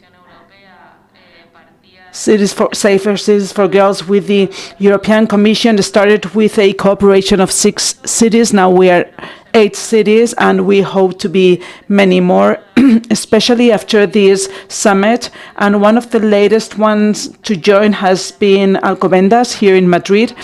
And we have Cristina Menendez, who is the manager of the Alcobendas City Foundation, who are the partners that we are starting this project with, and because we still don't have results and we are basically with our first steps. Christina, what we wanted you to tell us is what were you expecting from the Alcobendas Council so that safer cities can report to your municipal policies and how to move towards these recommendations of young people within your town. Thank you very much for the invitation, and as you can see, I'm one of the youngest ones, almost close to these girls that we are asking their participation, so I feel very young here today. And I would like to thank but I'm going to do it within my speech because the international plan figure has been decisive for Alcobendas, but because I'm very disobedient, because I'm young, I'm going to tell you why Alcobendas is starting in this project. I've tried to listen with my not very good English what you've been telling and the experiences of other towns, and I of course want to thank Madrid all this information, which is overwhelming because it is an amazing example to follow. And just Alcobendas is a 118,000 inhabitants town and very important with its industry, and we are in the north part of Madrid, of the Madrid community. So I represent the foundation of the Alcobendas City Council. We present ourselves as a technical service, and sometimes we are allowed to do things that are a little bit bolder than what a council usually does. And from here, we basically create spaces where we look for fostering the citizens of Alcobendas. So about a year ago, November last year, in one of the working forums where we talked about designing inclusive cities, one girl publicly expressed that she felt exactly the same. That she felt exactly as other young people, except when she arrived home at night. So when you go to one of these forums and you expect to listen to very theoretical things, and then you listen to a very young girl saying this, you start thinking. At the time, the foundation was the president was the major, because, well, we have two majors. So the major at the time, currently deputy major and representative of this town, he couldn't understand, or he was speechless when by seeing a very young girl speaking about this. And this should be considered as a failure, because if someone says that she is afraid at her own town, that is something to really consider. So the major at the time joined us all together to ask us for a solution to this petition. So from last year up to today, we've been working on seeing what we could do, and now is when I want to thank Plan International Spain, and because we wouldn't be able to do this project with anybody else, and we see that Plan International, it's an organization that has experience with women, young women, and even girls, little girls all over the world, but also they have this amazing project that we're dealing with today. So Safer City for Alcobendas has been very, very important. In Alcobendas, as my colleague from Madrid mentioned, and as well as other cities, most cities are already fostering equality projects and projects to fight against violence. But the truth is that young girls are rarely mentioned, and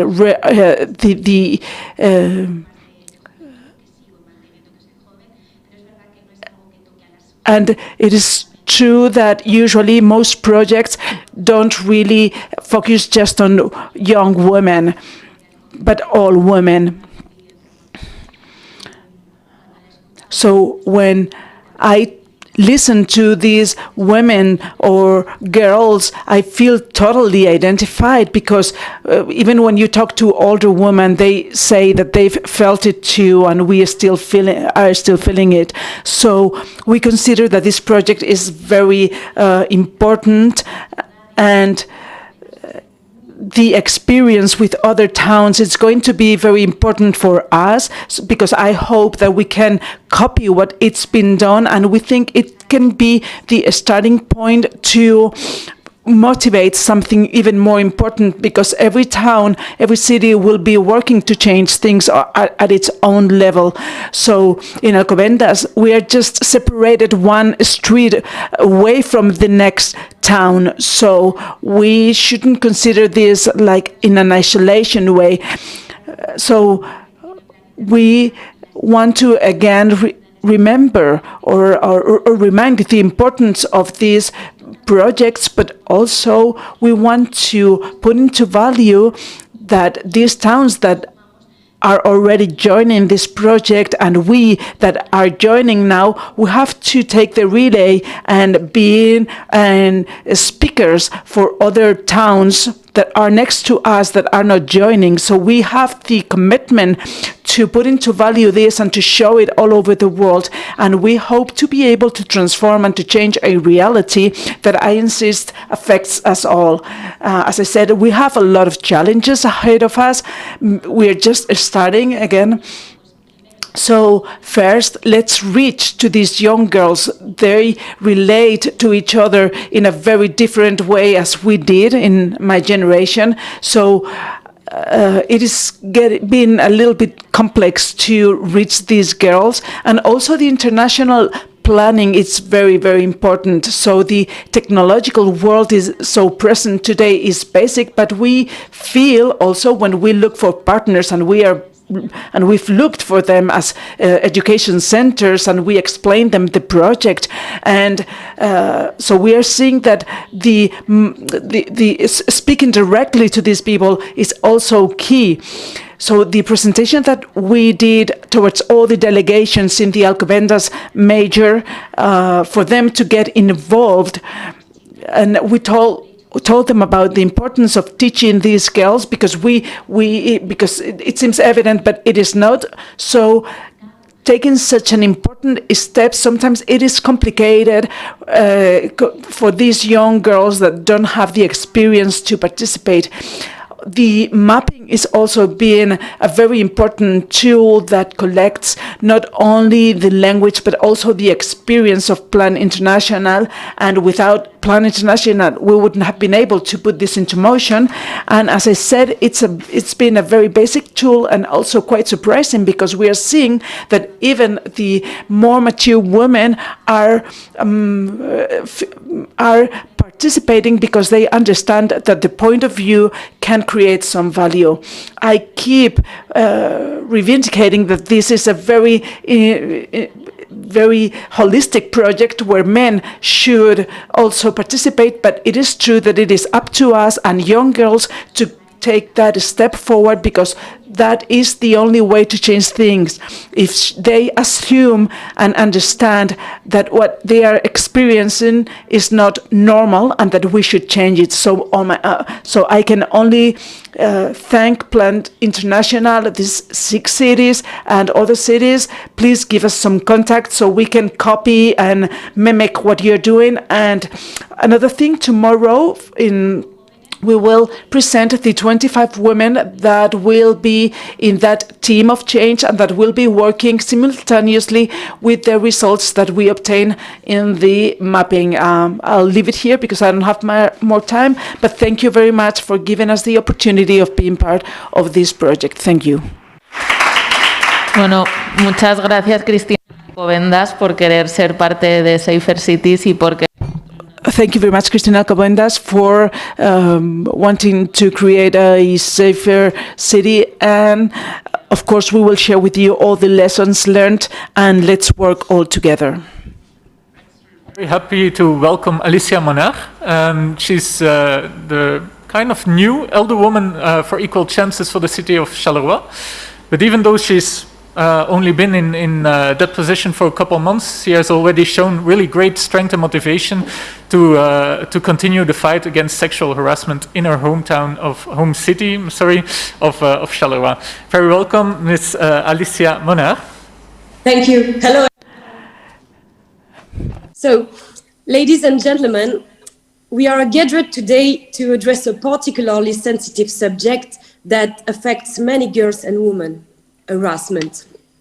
Harassment, whether it takes place on the streets or online, whether of sexual or of another nature, is still a taboo subject today. A taboo that has been perpetuated for centuries and which constitutes an issue to which we must absolutely reply today. Because it's unacceptable that today, it's 2021, many aggressors still use the shame of their victims in order to intimidate them, make them feel the fear of not being believed, and thus force them to remain silent.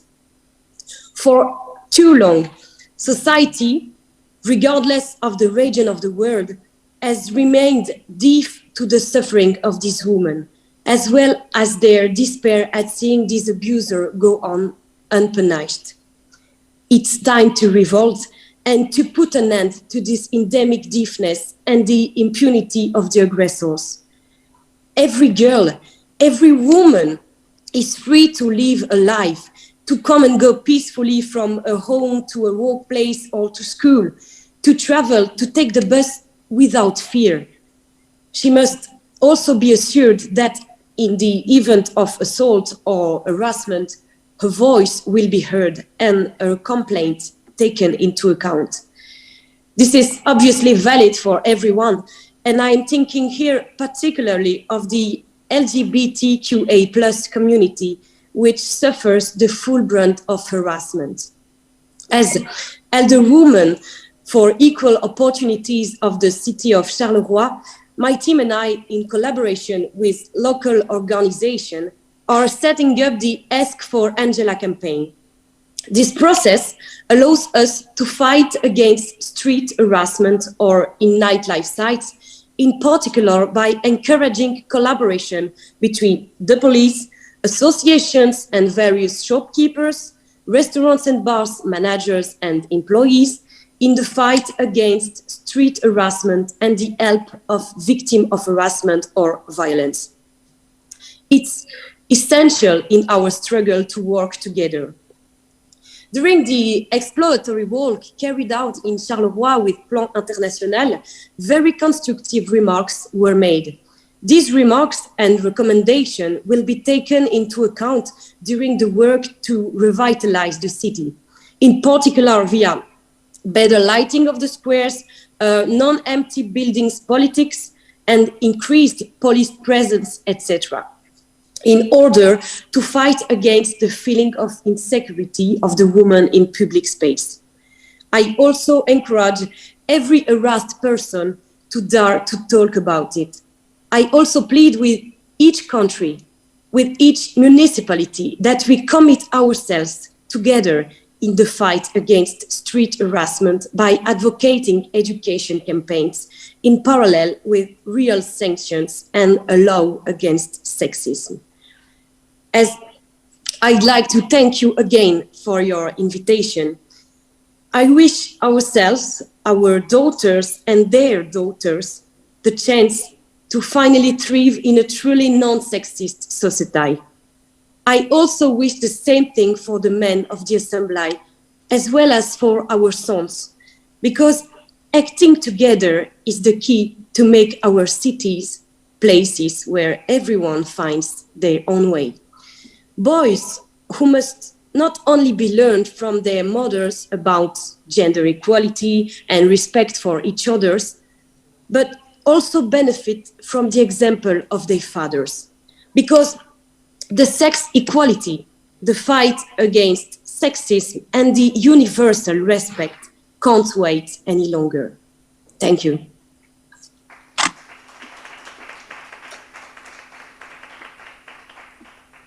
Thank you very much, Elderwoman Alicia Monar. Thank you for these really great examples and for the very clear message. It's 2021. It's really time to come all together and to stop sexual harassment.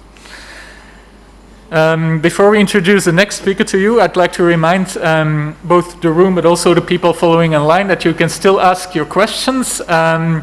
You can ask them via our hashtag, Safer Cities for Girls Summit, or the people in the room, you can write them on your cards. Some of the speakers will stay in the Zoom meeting, so they will be really enthusiastic to answer your questions right after our next two speakers. After that, we can go to the questions. Sí, tenemos... Yes, we have cards in case you want to do any questions, and because we are just here in a room, you can just raise your hands in the end and we can send all the questions to the speakers online. To close this panel, we have from Ghent, another of the cities that have joined the project in the last months. We have a video of the deputy elderwoman, deputy major and elderwoman, Astrid de Bricker.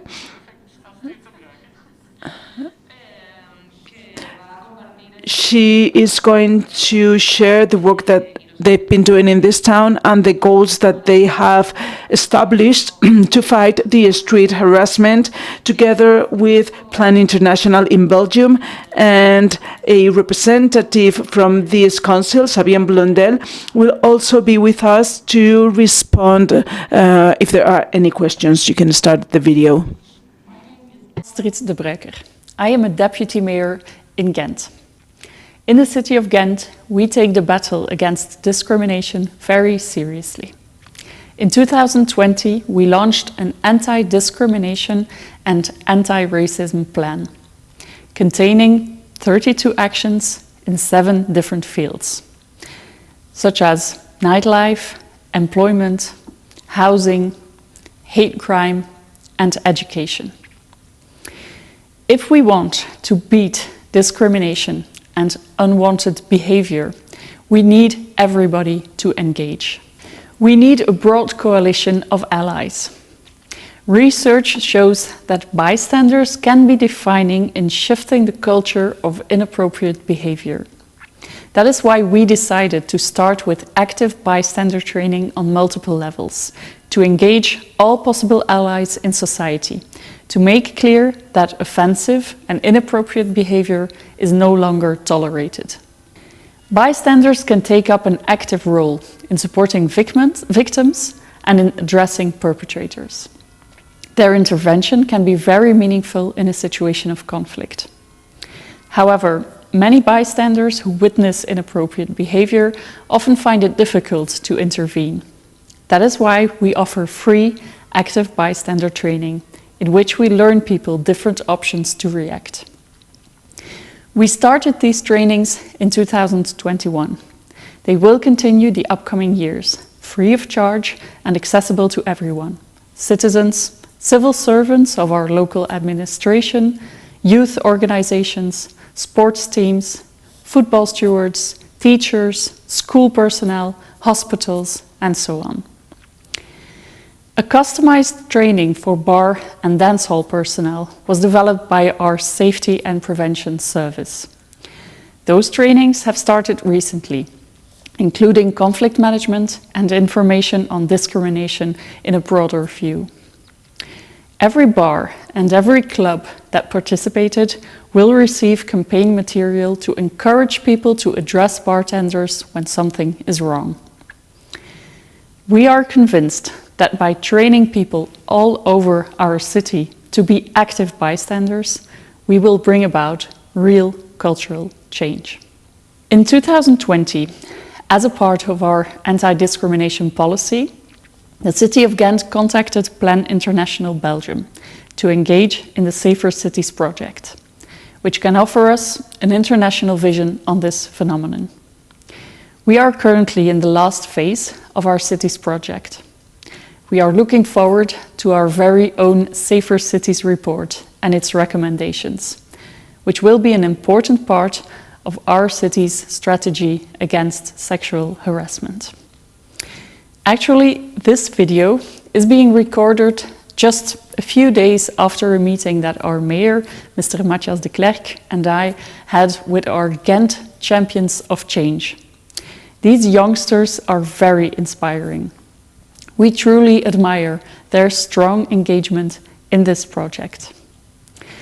Sexual harassment is a phenomenon that requires a broad approach.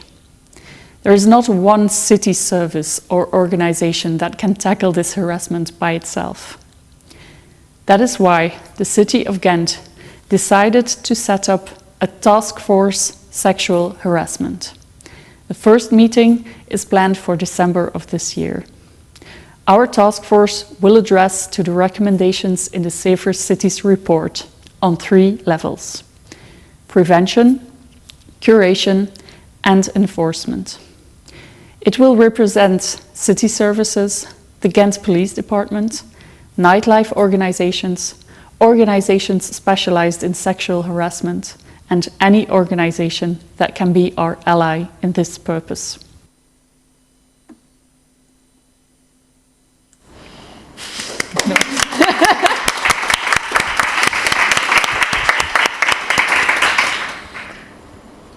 Thank you very much, Astrid de Braker.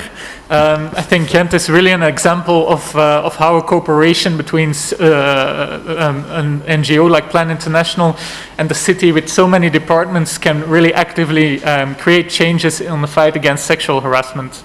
Now I think we have a small time, about 10 minutes, to answer some of the questions that has been asked. I think, Julia, you've already received the first question, if I'm not mistaken, or it's coming to you right now. There's already one question. Okay, great. Is it in Spanish or in English? Okay, so give it to Walter. Oh. Thank you. Do we understand whether the male victims of street harassment and online harassment in and out of relationships are perpetrated by men or women. So otherwise said, are males also victims of male violence, or are they also victims of female violence? I don't know, Julia, is it something you want to react to, or shall I? Go ahead if you want. Okay, thank you. This is something very important to analyze as well, and therefore it's something that we've investigated also via our digital platform, Safer Cities, in all of the different cities. Of course, the profile of perpetrators, of aggressors, it's something to be careful about, because of course we don't want to stigmatize any of the groups. At the same time, it's important to have a view on the profile of these aggressors, and in almost 90% of the cases that we saw across all of the cities that we've accompanied, all of the 8 cities, we saw that the aggressors, when it came to sexual harassment, no matter if the victims were female or male, that the aggressors were either individual men or groups of men. So therefore, I think our answer as a society, as policy actors, as NGOs, to the question, how do we tackle street harassment? One of the core aspects in that is really to offer an alternative for those men who are perpetrating into the lives of those victims. Either they're so we have to give them a positive alternative. We really have to create a story on how men can behave according in a way that is positive both for themselves, because they are often themselves a victim of negative stereotypes on masculinities, but also, of course, create a positive sphere in which they don't feel the need to harass other people, whatever gender they identify themselves with. I'm not sure if this answers the question that has been asked. I see people nodding in the audience. Great. If there are any other questions, make sure to pass them by. I see there's already another one coming. Gracias, Ainhoa. Thank you. Well, the question is, what have been the greatest barriers that these young girls have encountered when participating in these groups of champions of change? I don't know if I can respond to this question for them, but we have here some of these girls that are already involved in these groups. But as Cristina said before, it is key to promote the culture of participation so they can identify themselves not only as those that are pointing out the problem, but the ones that have the tools and the power as actors of change to foster those recommendations or proposals. For us, it has also been a challenge from Plan International to create those participation spaces with the institutions and the municipal actors so that we could have a positive exchange and a participation and that the representatives could listen what these girls had to say, because these girls are going to use their own language and their own experience, and they are going to take their needs into these spaces where sometimes the politics are done from people that don't have these needs or characteristics or even their age. So we've been working there to make sure that those meetings could see a result in the public policies. And also, when participating in the mapping, we have made sure that those campaigns, those information campaigns were designed by them. And focused to reach their peers. So the fact that they've been designing these videos, that they've been in the presentation of the campaigns and the presentations of the actions to speak to other girls like them and peers, and so they've been moving this participation, and that way their experiences are gathered in the map, and that has allowed us to count with the greatest number possible in the mapping to have a great volume of data and information. Again, I'm just responding from my own perspective, but I've been with them. But I'm really not one of the young girls that has participated in the project.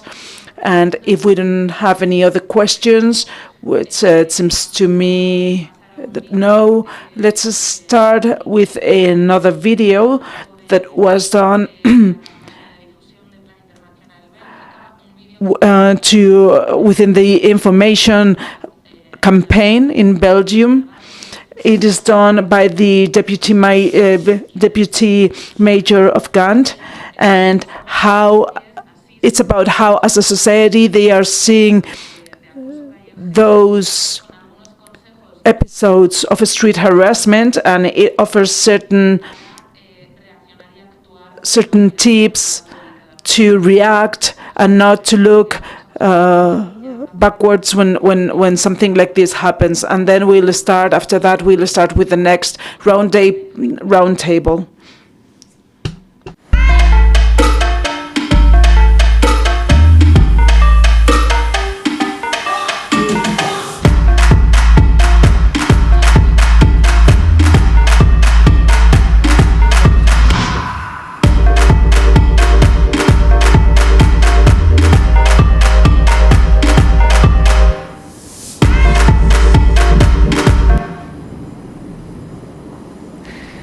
Y ya está, muchas gracias.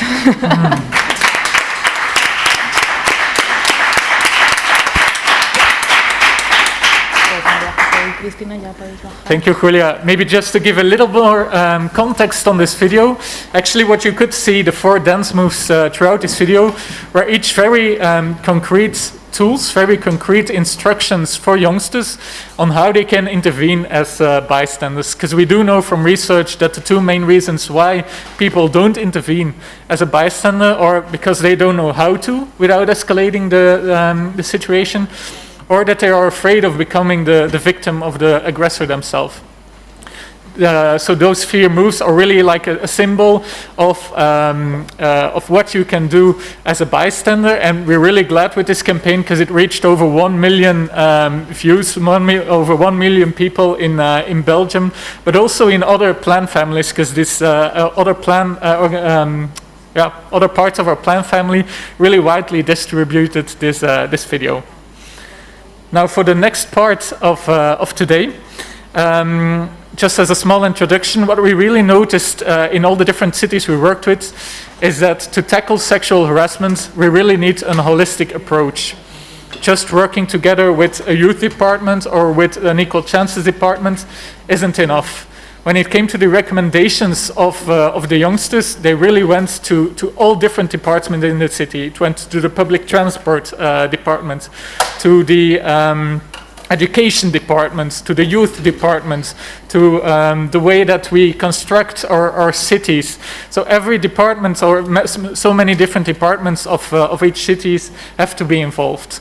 And this is why for the next part and for the last part of today, of this summit, we want to focus on 2 specific angles which were very present also in the recommendations of the youngsters, namely the role of urbanism, like how can our infrastructure aid in creating safer cities, and journalism.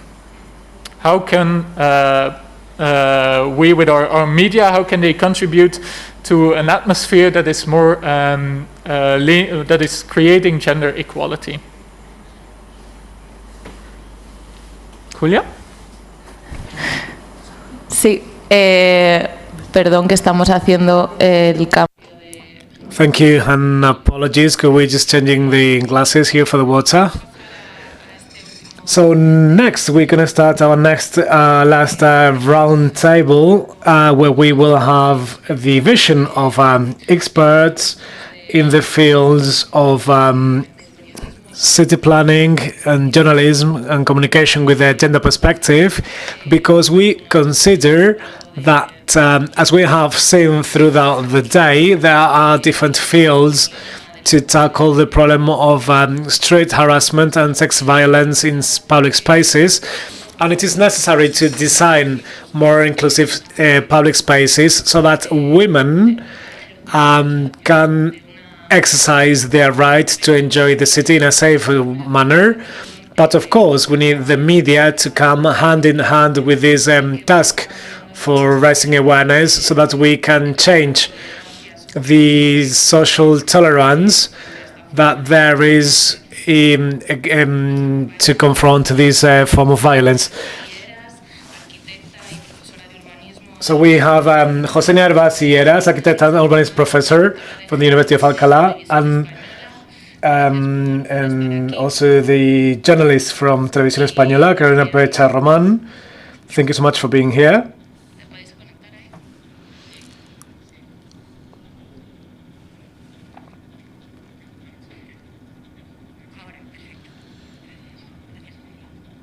Thank you, Julia.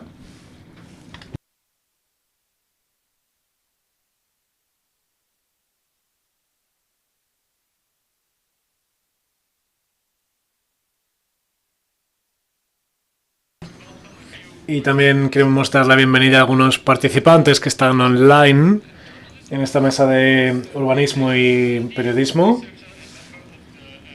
Tenemos a Leila Mohammadi, investigadora y del grupo GAME, que ha sido nuestra socia académica y ha contribuido mucho a nuestro programa de ciudades más seguras. También damos la bienvenida a Lauren Walker, periodista del Brussels Times.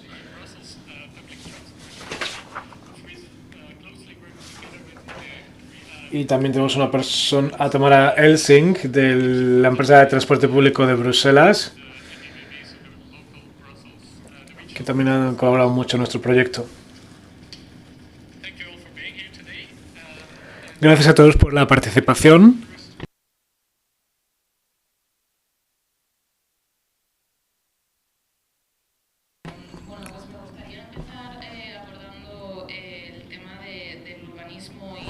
I would like to start with city planning and journalism with a gender perspective. I would like to explain here that the young girls here often explain that the streets, the parks, the gardens and public transport normally sometimes it does not accommodate everyone's needs, and sometimes this is allowing this violence to exist, and the places are not as safe for them. So we're going to start with Josenia, and I would like you, from your experience in city planning, I would like you to tell us how this discipline and the design of these cities can help to create more safe spaces for women and girls. Thank you, Julia, for this invitation, and thank you everyone for being here. I will start by explaining what it means gender city planning. But city planning, just like that, it was a discipline that is relatively recent. It only has a bit over 100 years. Before that, cities would just grow in an anarchic manner. And then it came to a point where there was such a big disorder that the city councils somehow, or the states, say that there should be some rules of the game for an orderly growth. So then this city planning would be conducted mainly by men. And me, for example, I finished my degree being architect because there were no women who would be responsible for the city planning or for the growth of the cities. So it was with masculine words, and also in our diplomas it says architecto for me. So later on, as women started working, they're also planning those cities, because obviously planning a city means you need to be an active subject of the city. So we started to say, me, I'm not an architecto, but I'm an architecta, with feminine professional words. That's where we started working with city planning with gender perspective. But I think it is just city planning.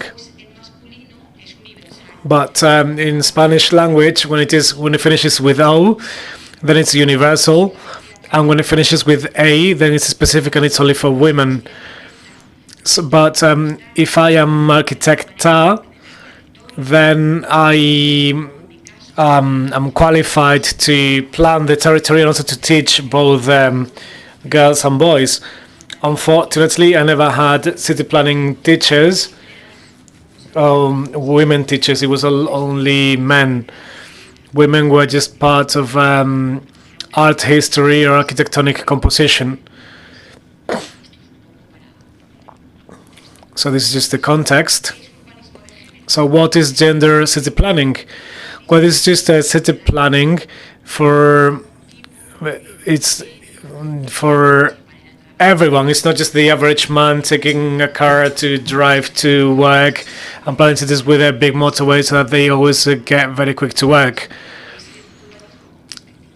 So this city planning with a gender perspective is a miscellaneous scenario going into the details of things, to the daily life of the diversity of a city, because I defend a complex city, a dense city, compact, where there are many species living in the cities with different ages, with different sex, with different ethnology. So this is the complexity of a city, of a dense, compact city. And in contrast to suburbanization, which would be in buildings where you can only access with a car, and where there is some fences and you can walk along the street, and then you will not find diversity. So what do we find in gender in city planning with gender perspective?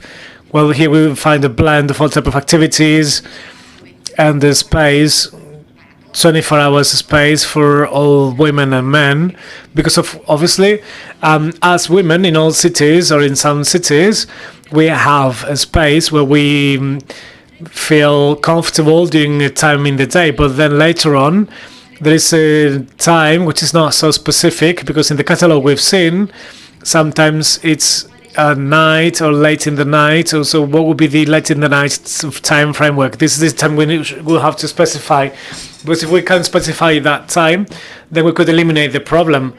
And the problem, it is not us who has the problem. This we need to take into account. So it is not us that we have the problem that in this time of night we will feel unsafe. The problem is not us, but so if we go to the zoo, we will be very safe, or we'll be very calm, because the beasts are trapped within the fences and they cannot jump out. But if we have this, if the beasts are free in the city, then of course we have a problem. But the problem is not women, we are not the beasts. But we go to places where if beasts are within the fences, then there's a problem. But it is a problem if the beasts are free in the city. Recently, there was a problem in Galicia with some festivities, or there were some parties, festivals, and those problems because there was no public toilets. So if there's a party and the girls, well, not just the girls, also women. I'm not as young as you anymore. But I also, if I go to a festivity, to a party, I also want to go to the toilet. And if there's not many public toilets, so if we all agree and say, well, let's go to a dark place over there behind the bushes to go to the toilet, because we do not want to be seen, so then we will be protected because we can go in group and then nothing will happen. But if there is a beast recording this whilst we do not see that, and then they publish this on the internet, and we see ourselves, all of us, peeing at the street. I wouldn't like my students to see me, or all of you to see me peeing. None of us would like us good to be seen peeing at the street. So we thought we were in a protected space, but someone without our consent, they recorded it and they broadcasted this. And then later on there was a trial, and they decided it was a public space. So then there was no problem because this had been done, even though we knew we were peeing in a public space. So what is a public space? Well, this is something always changing. It depends on the times of the day, on the days, on the seasons of the year. So a public space, is it a dark street? Well, yes, it is. And sometimes are we scared of going to a dark street? Yeah, most of the times. And do we use a dark street to pee as a group because there's a festivity, there's some parties, and then there's not enough public spaces? Yes, we do that. So not everything is not just black or white. So there are many different nuances in the colors. So how can we plan cities to be more safe? And that was a question. Well, this is a big, the 1 million question. If we knew, we would not be here, right? But I think there are some points where we can agree. So, for example, what I was saying before, and this was about the hybrid uses. So not just having one zone or one space. So in the modern movements with the architects and planning cities, or let's say more healthy cities, because obviously, well, before people would live in very small places or with houses with no light coming in. So then in the modern movement of the architects, we would move into having different zones, having industry at one place, then homes in another place, then the services in another area. So this planning of the zones after the war, this made sense when the cities were chaos. But now in our postmodern cities, after the years of after war, we've realized that these zones have some disadvantages. So there are macro spaces where we could have language school and a public school and sports center and different places where you would only go at very specific times of the day, but then later on in this big area no one will be passing by because there will be no football matches for the boys and the girls, and the sports center will close at a certain time of the day and then no one else will pass through, and the language school will only be open from Monday to Friday. So then if I need to go back home, I need to pass by this big space, this big area. I'm not talking about sex and a sex attack, but for example, if I have a problem with diabetes because my sugar level will go down, then I may die there because no one's going to see me during the weekend because no one will be there until the next Monday. So what are we discussing now? We are not discussing about a hybrid use of spaces, so not just having residences area where everyone goes to work during the day, and then there may be only a woman who is off work because she's just had a baby, and then there's no one else because everyone went for work during the day, and then she'll be alone in a space with a big street designed only for when people come back in from work. And then this lady will be alone there with the baby, and it will be in an isolated landscape. And this is very sad. And when an old man or an old woman need to be there in this neighborhood where everyone went to work and they're looking after the grandchildren, they're alone. They have no one to go to, no one who can assist them if the child has a problem and maybe swallows a little piece of a toy. It's a very isolating space in those sleeping neighborhoods. Or if you're in a neighborhood where it is offices district or companies district, then in the weekend, if this person shouts for help, well, there would be no neighbors calling 112 for help because the offices will be closed. So we want the productive world and the world for the social world and the community to be more blended, more mixed, so that 24 hours a day we would always have someone there.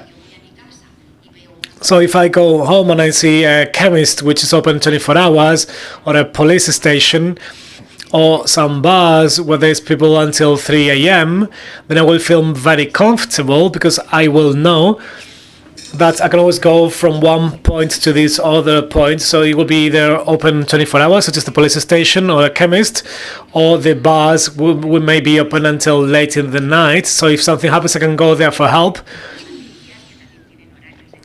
Or also some laundries opening 24 hours, or some other shops. Or so then if there is some offices mixed with some homes in the same neighborhood, in the same buildings, on the first floors, together with the shops at the bottom of the ground floor. So then there will always be someone in those offices working. So if something happens to a granddad with his grandchild, then they can go there and ask for help because some people are working there in the same neighborhood. So this is what we are trying to promote. Those are 24 hours open, and this makes this blend of uses. So that's what we could do. I'll apologize because maybe I spoke too long.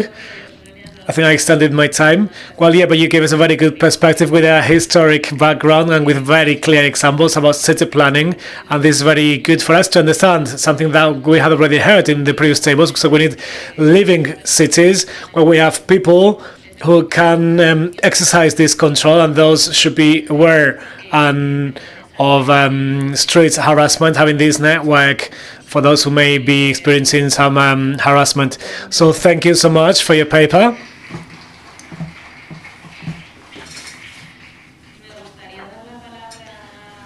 And next, I would like to give the floor to Leila Mohammadi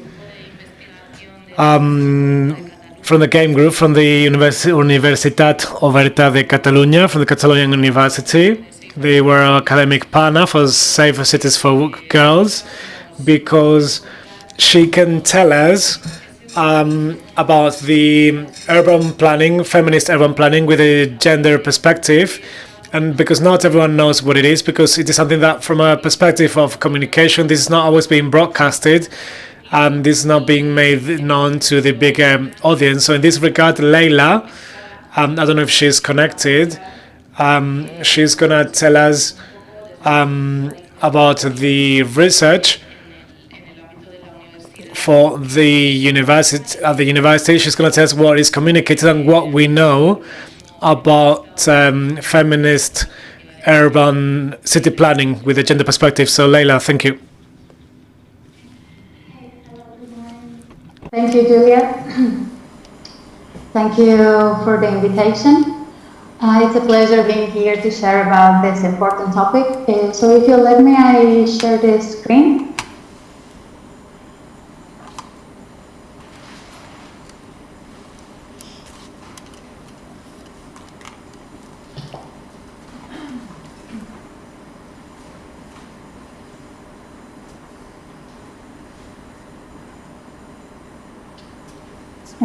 Can you confirm if... ahora ya está. Okay.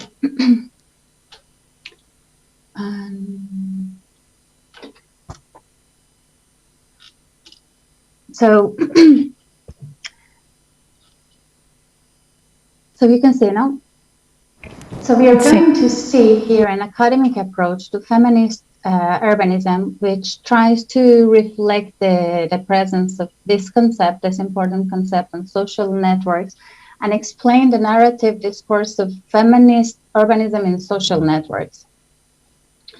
The authors of this communication, as you said, Marcelio Martinez, Candela Ole, Leila Mohammadi, me, Cristina Pujol, and Sandra Sanz, who are the members and collaborators of a game research group at Open University of Catalonia, through which we participated in the project of Safer Cities for Girls in Europe, contracted by Plan International.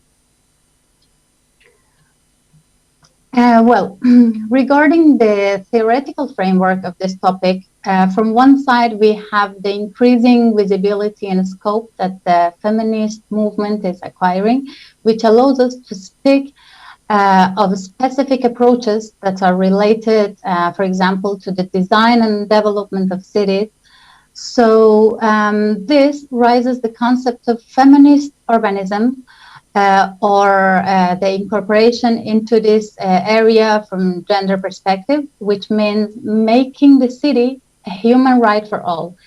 To think about urban space for all, which means to do it from the difference between people, but not from the inequality, the difference between women and men, between classes, origins, culture, religions, etc.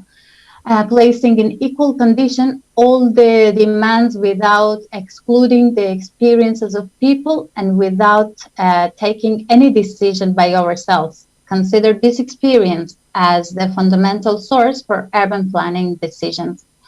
As you can see here, according to Moxie, feminist urbanism means putting the demands derived from productive work and those derived from the reproductive work on an equal footing. That is the daily needs of care for people.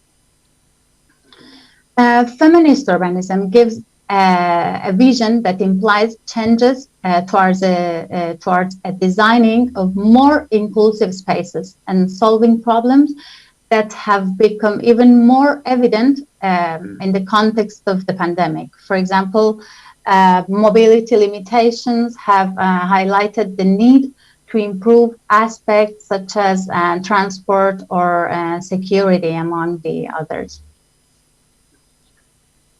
And the objective of this communication is to carry out an exploratory research that allows an approach to the narrative discourse of feminist urbanism in social networks.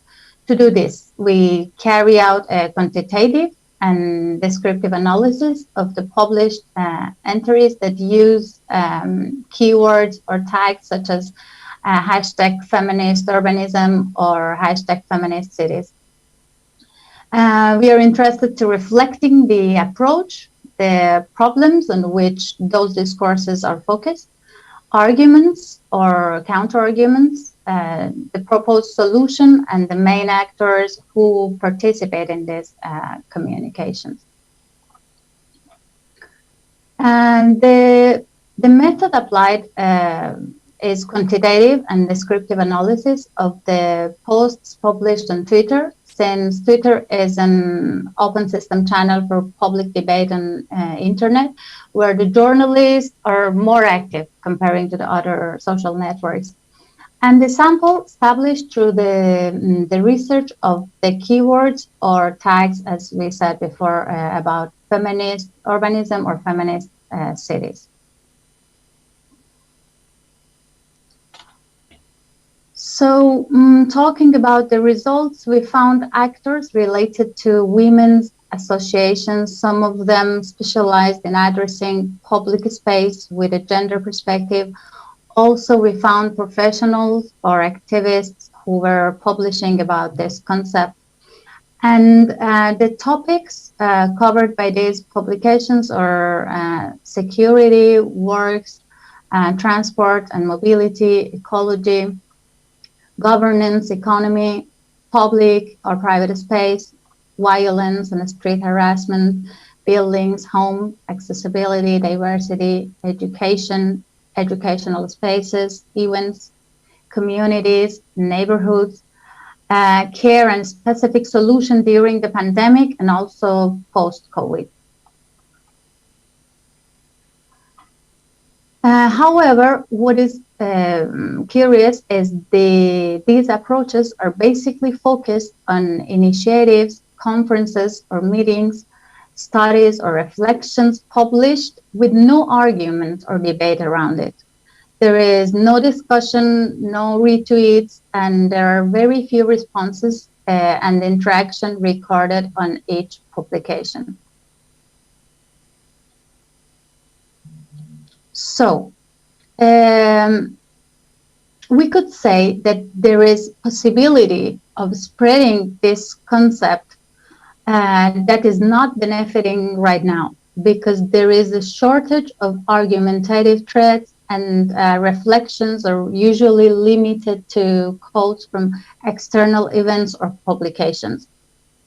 Also, there is little interaction. For example, there were no answer to a comment by one audience who was a male audience who was asking about the meaning of the concept of feminist urbanism.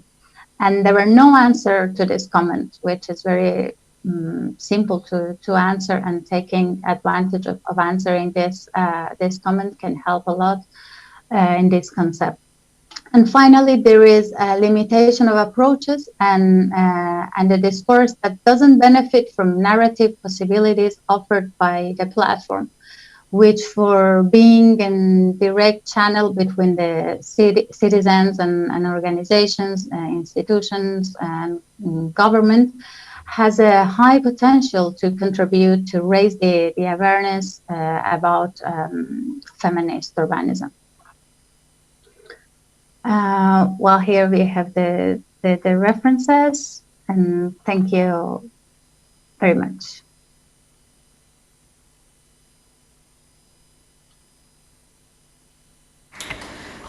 Gracias, Leila. Bueno, creo que también es...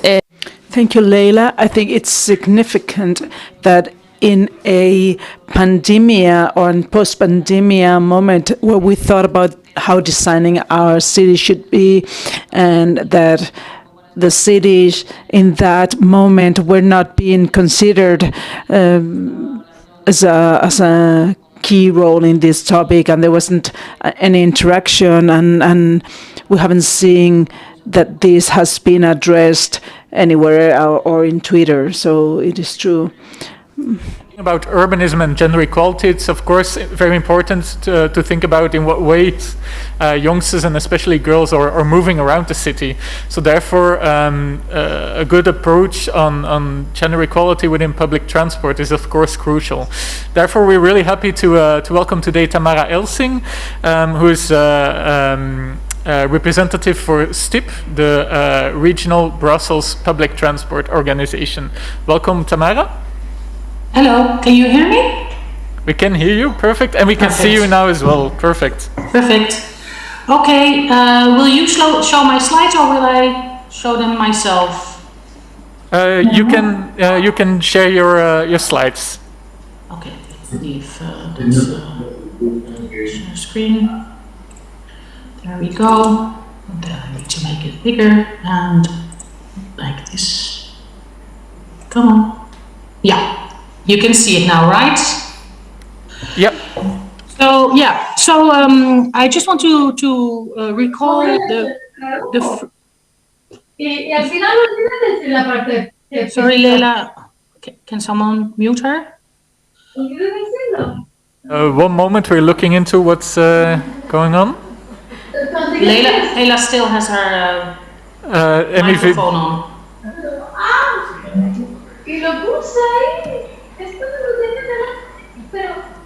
No, don't. No, tenéis que silenciar a Leila. It was Leila, you... Oye bien, pero ya en un momento cuando dije que voy a compartir, me bloqueé. No sabía. No sé si todo el mundo lo estaban viendo, supongo que sí. We're waiting for Tamara to rejoin.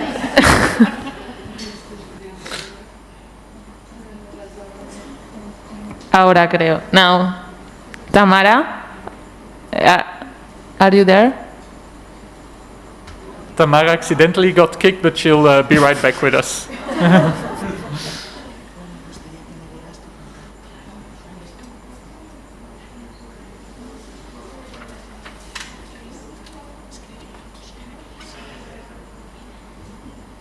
Okay, and she's back with us. Welcome back, Tamara.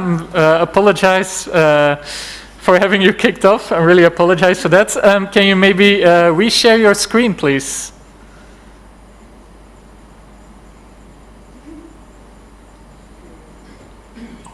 Yes, unmute, and I think you can see my screen again. Yeah, perfect. All right, so I want to recall the fruitful collaboration we had with Plan International in 2018. 2017, 2018 actually, where you approached us and we worked fruitful together on the fight against sexism, sexual harassment in the public space. So what is STIB? We are the public transport company in Belgium. We are the only public transport company in Brussels with some regional operators coming in, like, for example, the train and other bus providers. We have about 650 kilometers of bus, tram and metro. We have 69 metro stations. And before COVID, of course, it reduced a lot in 2020, 2021. We did about 427 million rides. So it's quite a big company. We have about 10,000 employees, and one of them is Claire, who worked with you guys in 2017, and she's also on video call with us. So basically, we would like to reinforce the fact that we, as a public transport company, want to protect the safety of everyone, non-binary, not non-gender. It's just everyone. And so what have we done so far to increase this safety? We have an increased human presence in stations. So it's not only the conductors, it's not only the chauffeurs, it's not only security people, but we also have people who are actually helping the customers. And we see that this increased human presence creates a feeling of safety in our stations. Then we collaborate a lot with the federal police, then also the railway police and the local police stations around our stations. We have a very large camera network. We operate several thousands of cameras in stations and vehicles, which we can also use if there are any problems that arise in those areas. We have introduced a couple of years ago a station master plan in which we try to incorporate the principles of gender mainstreaming and equality of chance by actually seeing how we can improve the lighting, how to use better and brighter materials, how to create open spaces so people feel safe, and also the improvement of tram and bus stops to increase the feeling of safety. Sometimes bus stops, we find them in dark corners, or it's not well illuminated, or so that is something that we are working actively on, and that is for all customers, of course. Then if we talk specifically about harassment, we have to note again, and I think you also mentioned it just a little bit earlier, that harassment is a systemic problem. So it's not it's a problem that is in the whole society. It's in all work environments. It's in the public environment. It's in the private environment. So I think this is it's a really big problem that we're trying to fight.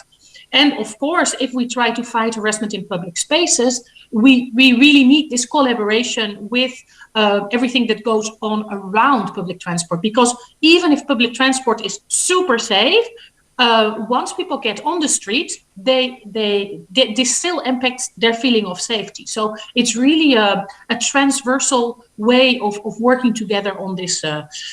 But of course, we are responsible for fighting harassment in public transport. And from the campaign that we did with you guys, we had a lot of questions also from our own staff. So the female driver said, but what about us? And so we said, okay, there's 3 axes that we really need to work on. It's about sexual harassment amongst clients.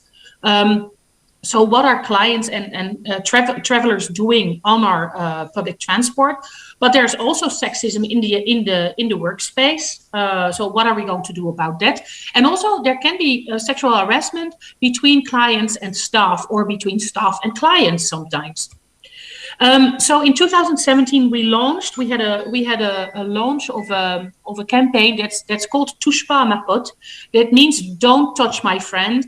And you see here the examples of how women are called on the street, petit cochon, little pig, and so these are all types of things that people get called in the street, and also that the women don't really like to be called this way. So that was a first campaign.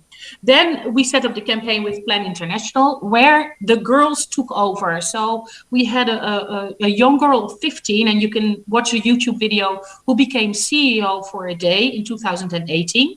And also we have started to raise awareness in schools around harassment. So Claire, who's also present, she is she has these buses that go around to school, and we teach people about how to behave themselves in public transport. And of course, sexism and sexual harassment are subjects that we talk about every day with these young people. Then there has also been an exchange between young people and field agents. We have had a huge poster campaign, and we had a mise en scène. So there were actors in stations who were appealing to clients to intervene. And I have some pictures. So you left and right, you see the affiches that we made, where actually what also was already said before, try to make some noise if something is happening. Don't hide behind your telephone. Try to help in a non-aggressive way. Make yourself into a big group. Make yourself into a herd, basically. And then in the middle, you can see where we actually did where we had some actors playing sexual harassment scenes, and we were seeing how clients were reacting. It was very clear that it was set up by STIM, but some people actually got very, very affected by this. And we were very amazed about how people actually intervened and how young sometimes they were, and what types of interventions they came up with. It was we learned a lot about it. But then, indeed, we also have a staff action where we have an awareness campaign called Sexism at Work. This was an internal campaign to make the staff aware about every type of sexism and sexual harassment. So from really ordinary sexism to basically feminicide, and to appeal to victims, to the witnesses, and to the managers to react. So we put mostly the witnesses in the picture to say, listen, we all have a responsibility to eradicate this from our company. And for victims, it's often difficult to intervene because it actually increases the harassment. While if there's a peer-to-peer correction, we see that it is far more effective. So what did we do? We developed an e-learning. We had posters with tips and tricks, how to react. We have an intranet site, and we developed also a Z card. So it's a small card that's as big as a credit card, with a decision tree for victims and witnesses on what to do after harassment and where to turn. This is an example of an image, a still image of our campaign, or our e-learning and our videos that we produced. And then what are we going to make? Adam, blijf even. And then future, what do we want to do in the future? There's still some challenges. So we really need to make sure that we can objectify data. We need to collect and analyze these data to prevent and react more effectively.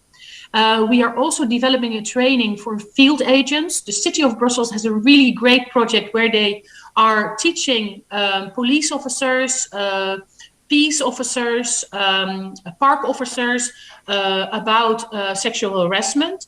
And this is something that we would like to do for our field agents as well, to better assist clients and to reorient them towards the relevant channels, either to file a complaint or to get psychological assistance. And we want to really continue to collaborate with regional and federal authorities and other regional actors and other public transport companies to make sure that we have a sustainable impact, to make sure that, because we cannot solve this problem alone, as you already said. It's a problem of parking spaces, parking garages, it's public transport, it's out on the street. And so if we want to attack it, we have to work together. We also want to reinforce our internal campaign that we developed, and also the utilization of the developed tools. And we would really love to work together with Plan International again and create a new campaign for clients. And I think that's my presentation.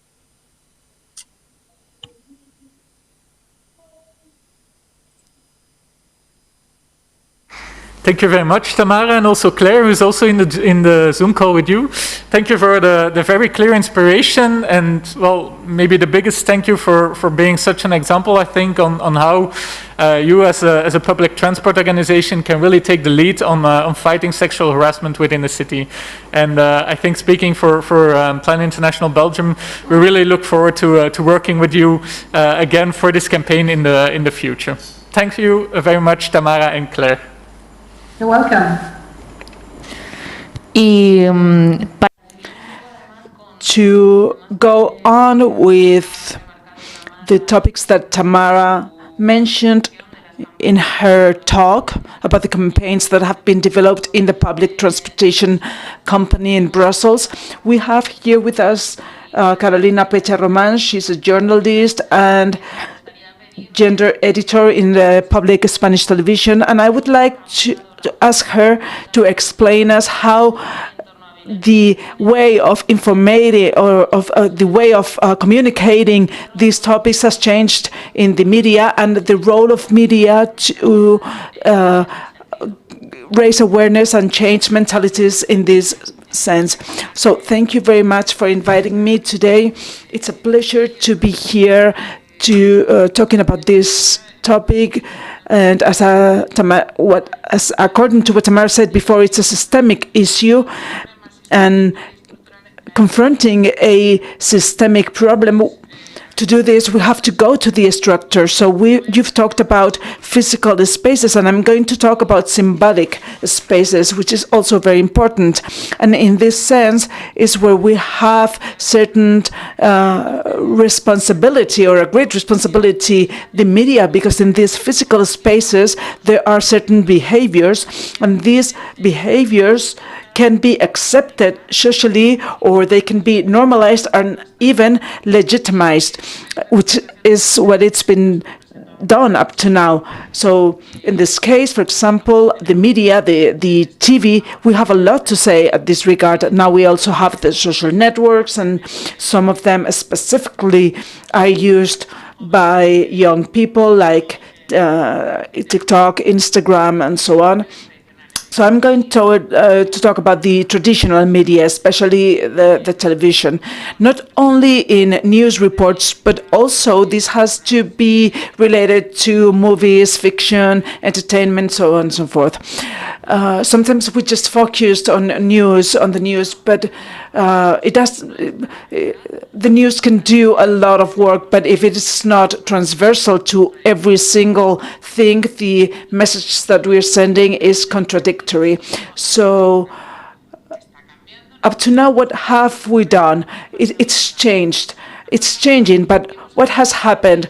We've been transmitting in general an stereotyped vision of the relationships between men and women, and even on the image of men and women. And this happens at a global level, because Cities for Girls, for example, they've realized that this is a global problem. It is intercultural, intercontinental, everything.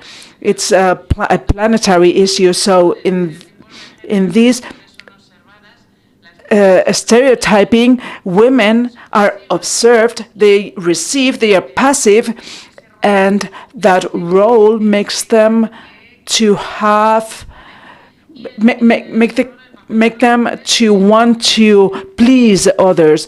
And men they address women, they look at women, and they are the ones that are going to interact with them.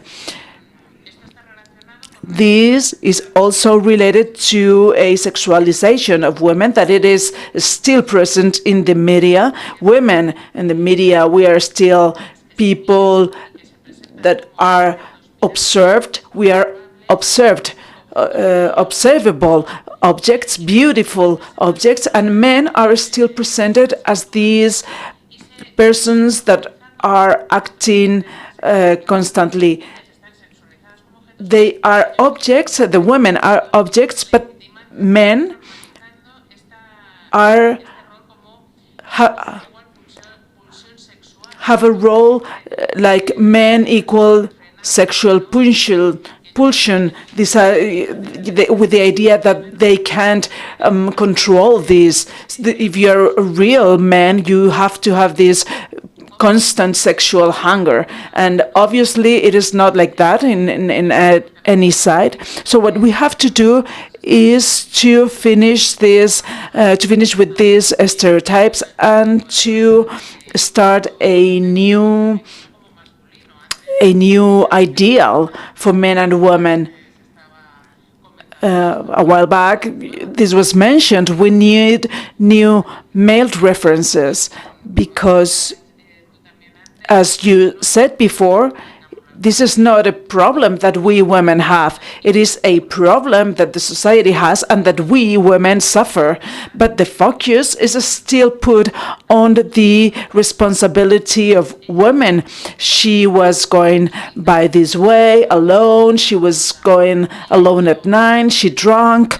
She was in this context. She stopped to talk with. She smiled. She went with, etc. So we still don't put the focus in the men that have the issue, the man that follows the woman, the man that interferes with the women's space, even without being required. I think we are advancing a lot on this in the media, but we still have a long way to go.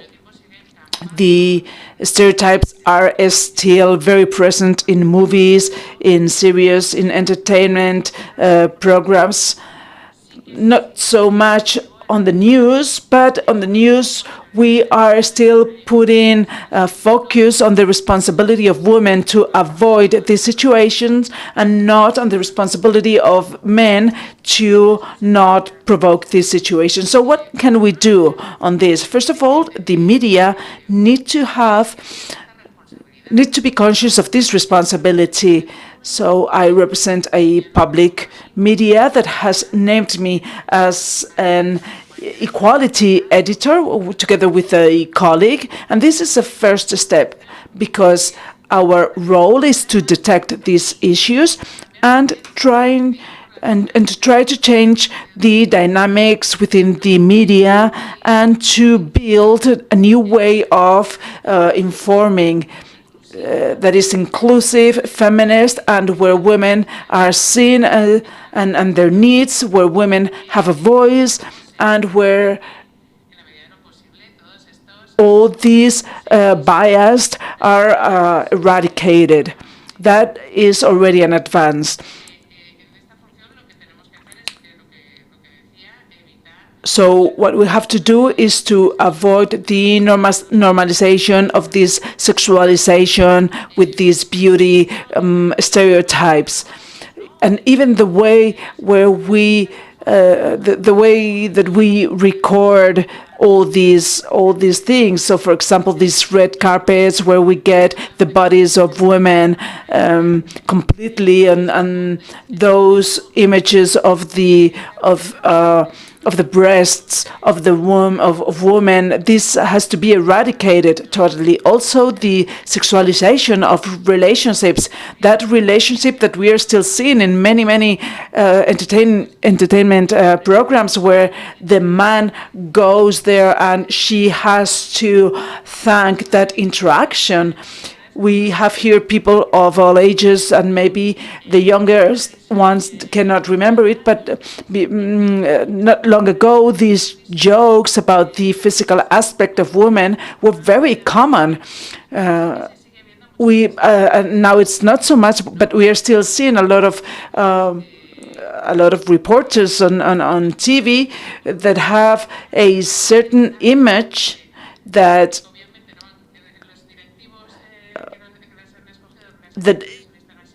even though nobody has told them to get dressed like that, but they have been chosen in such a way that they are going to please the male audience. So we keep going on with the same issues.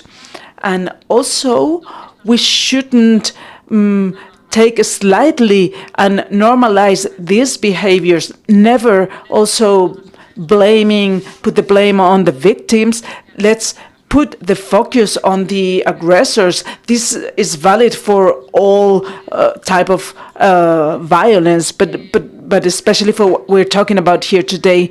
And also to recall and highlight the helping tools that we have. So we have three tools, 3 areas. One would be inform, give voice to the experts. Let's give a voice to all those that are implied here. And address to everyone, to every single segment of the population, because we're seeing that there is not an age difference here. We're seeing very young people being affected, and we've all lived that. So we, again, let's inform about the aggressions without putting the guilt on the victims, but putting the focus on the aggressors. Also inform about initiatives, plans at all levels, citizen levels, authorities, educative, every level, to fight against this problem and create a solution. And once that all these measures, solutions are into place, let's spread the word on this. Let's show, let's inform about them.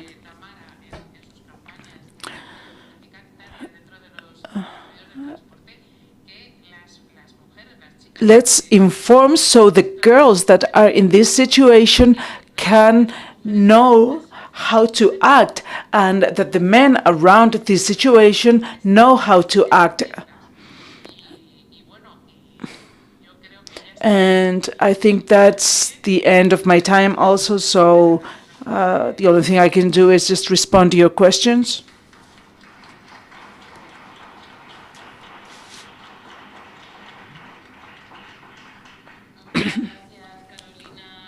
Thank you very much, Carolina, for all this, and also because you've been, the Spanish television has been a great ally to inform about the campaign. We're already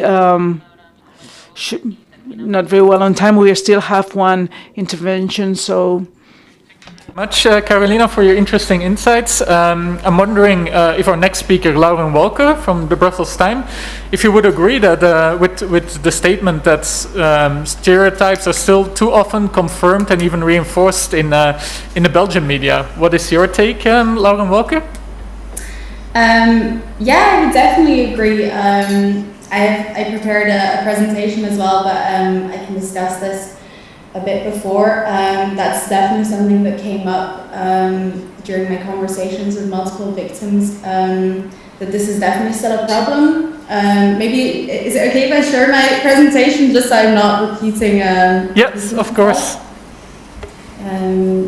I'm really, really sorry if I'm repeating things as well. Like Carolina said, sadly I don't speak Spanish, so I didn't fully grasp everything she said, but hopefully this will be insightful as well. And I'd like to say as well, thank you for inviting me to speak at this summit. It's an issue that's very close to my heart, so I'm very honored to be able to speak about what journalism can contribute. So as said, my name is Lauren Walker, and I'm a journalist at Brussels Times, and I'm kind of here to share through my own reporting the experiences of victims and how, if reported on correctly, media can kind of help shape the public opinion regarding sexual harassment in public places. So basically, to present this, I'm going to kind of look at the issues that came up while I was reporting on sexual harassment, from experts to victims to policemen to policymakers, and then kind of look at my own reporting and give examples of how how reporting on this issue can kind of help create a solution. For some reason it will go further, sorry. So one of the issues I definitely noticed while reporting, and this came up from several victims as well, and as you just said and as Carolina said as well, there's still like a taboo regarding sexual harassment, but on the other hand it's also very normalized, which I understand is kind of contradictory, but I'll kind of explain why. This is a quote from one of the victims that I spoke to. Obviously she will remain anonymous, that this kind of shows, explains a bit.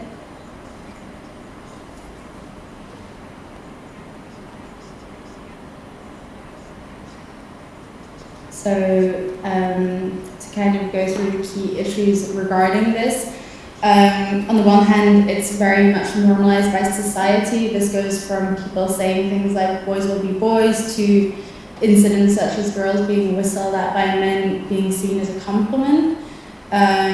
So that's one issue. Then on the other hand, there's the victimization. Victims can very often be made to feel like it's their fault if they're sexually harassed. I'm thinking of sentences like, it's because you dress that way, or it's because you walked alone at night.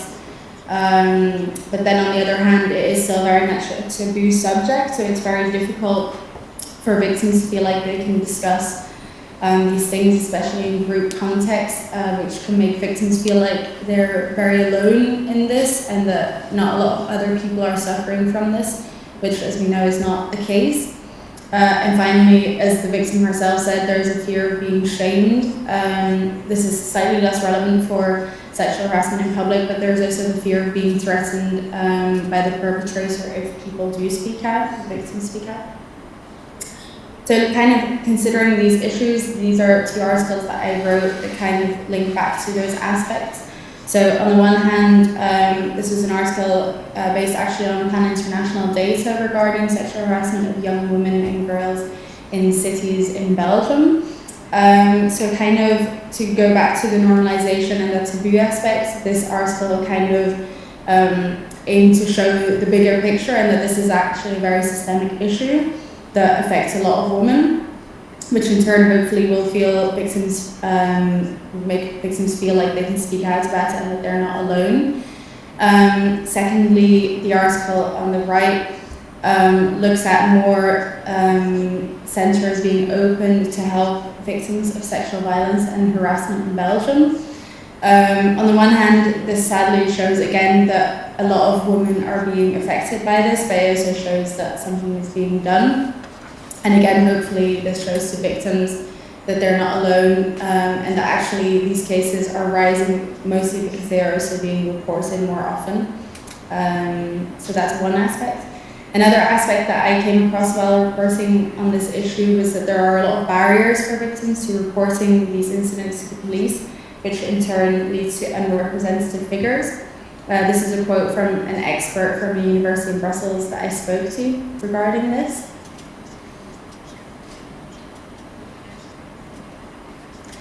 And I think this quote kind of shows that it's very much still an issue of the police being a more patriarchal institution, which can, again, limit victims in feeling like they can report these issues. So on the one hand, something I came across from speaking to victims is that they are very aware that it's difficult for police and for other legal institutions to deal with these cases.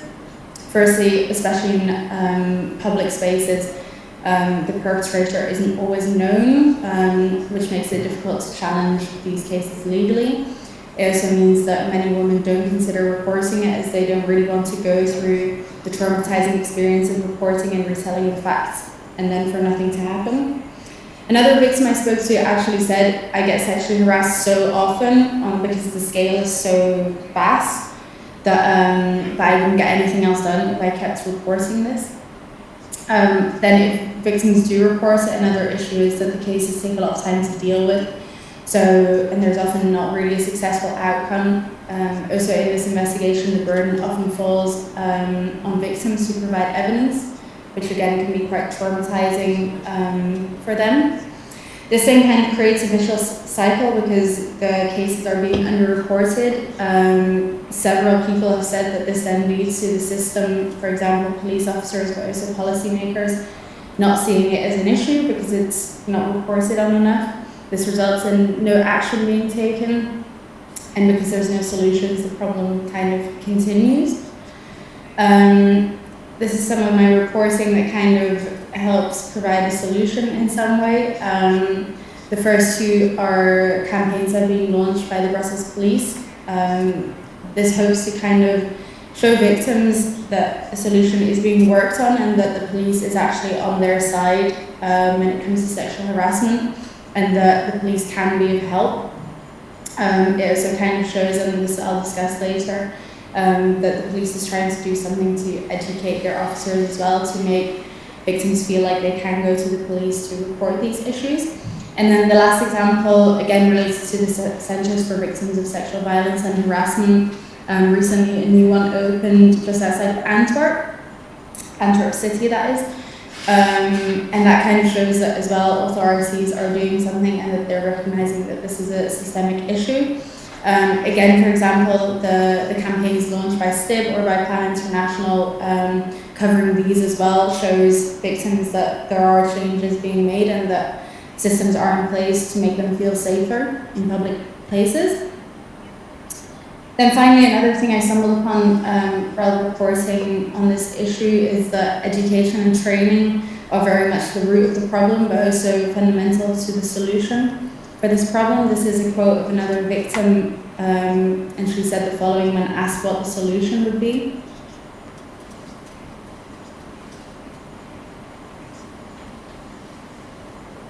And basically looking at the big part of the problem is that a lot of people who are either become perpetrators or can help deal with these incidents are very much untrained to deal with these situations.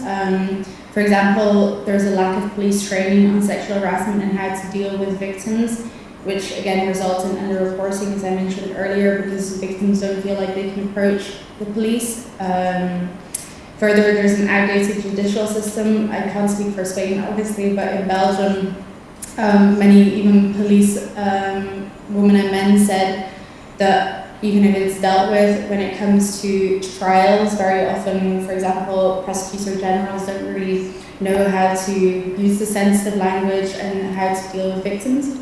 Finally, looking more at education, teachers themselves also don't get the right support system, mainly from the government, for example, to educate pupils on sexual harassment. I myself, for example, went to a Flemish-speaking school, and when looking at classes regarding sexual education, nothing was mentioned about sexual harassment and wanted sexual attention, so that's another issue.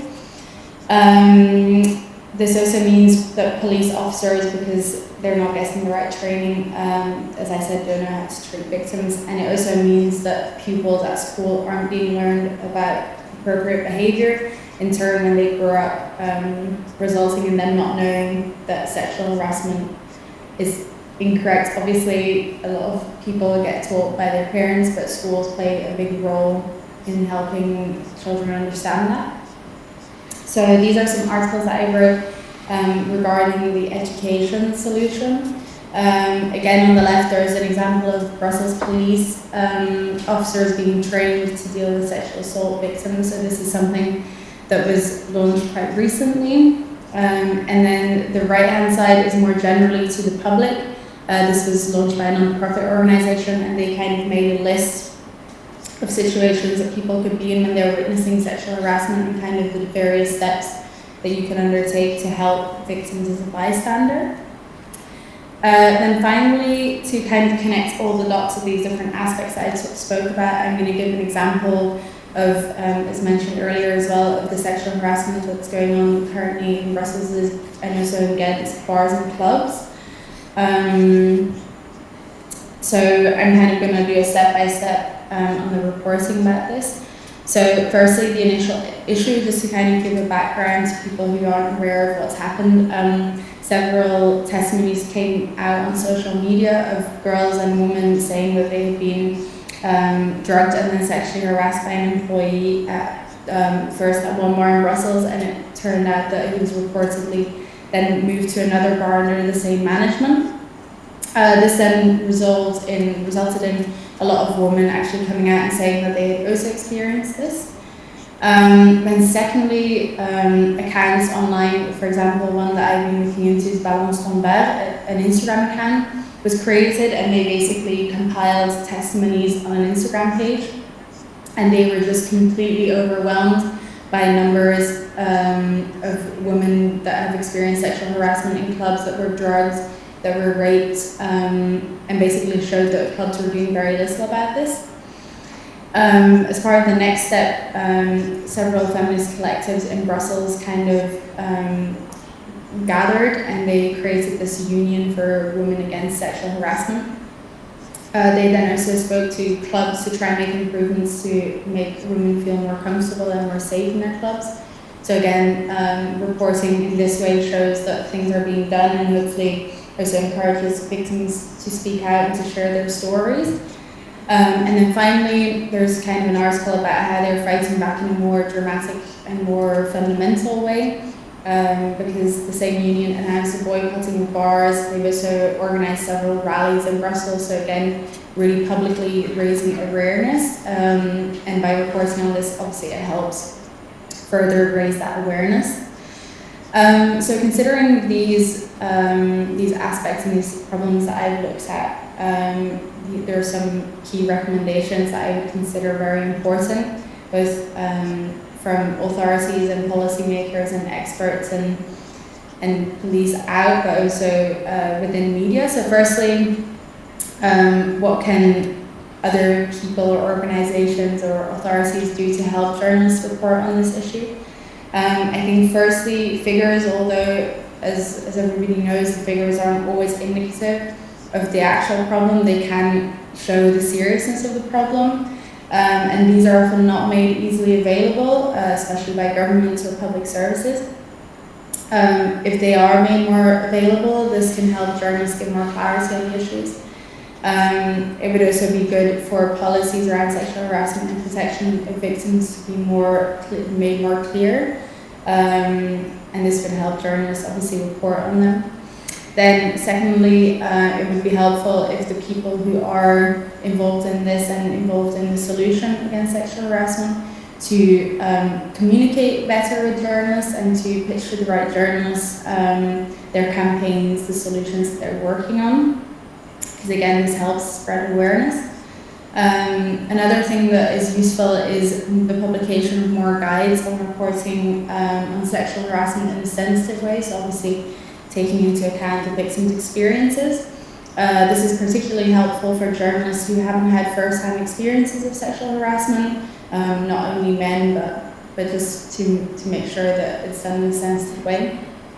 And then again, as I said before, but specifically for police, when they're announcing actions, it's also very good to share what goals there are and like what the progress is of the campaign or the action, so that there's transparency regarding this.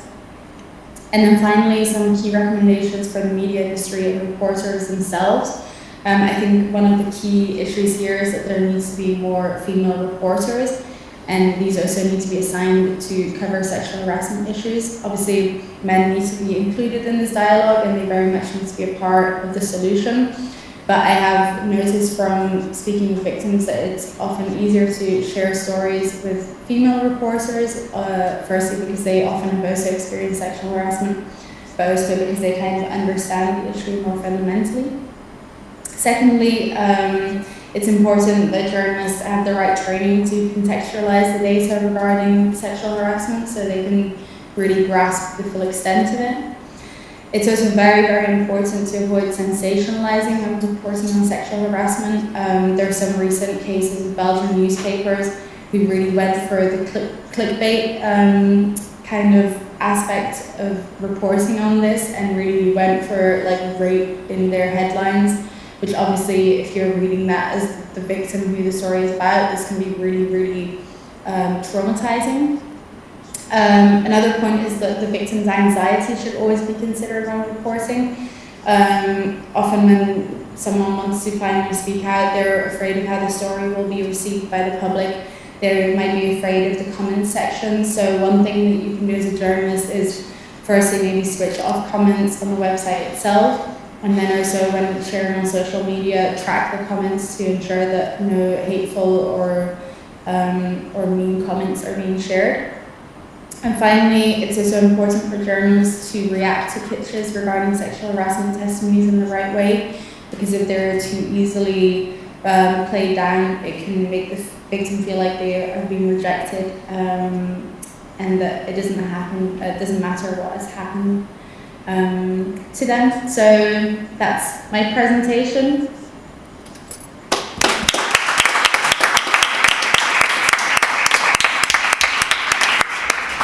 Thank you very much, Lauren.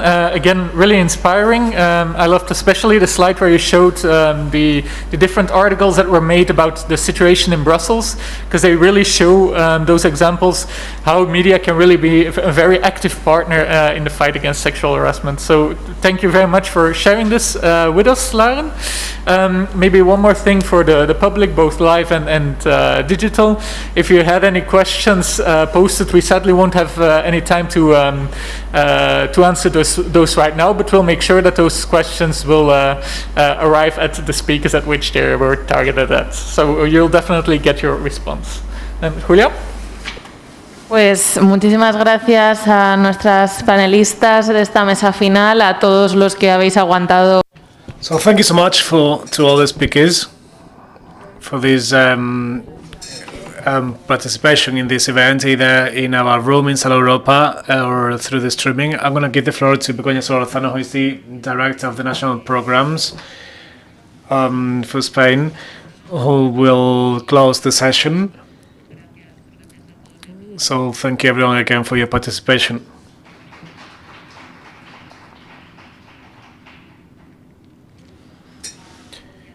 Thank you everyone. First to those here in the room and also to those who are connected online in Belgium and in Spain.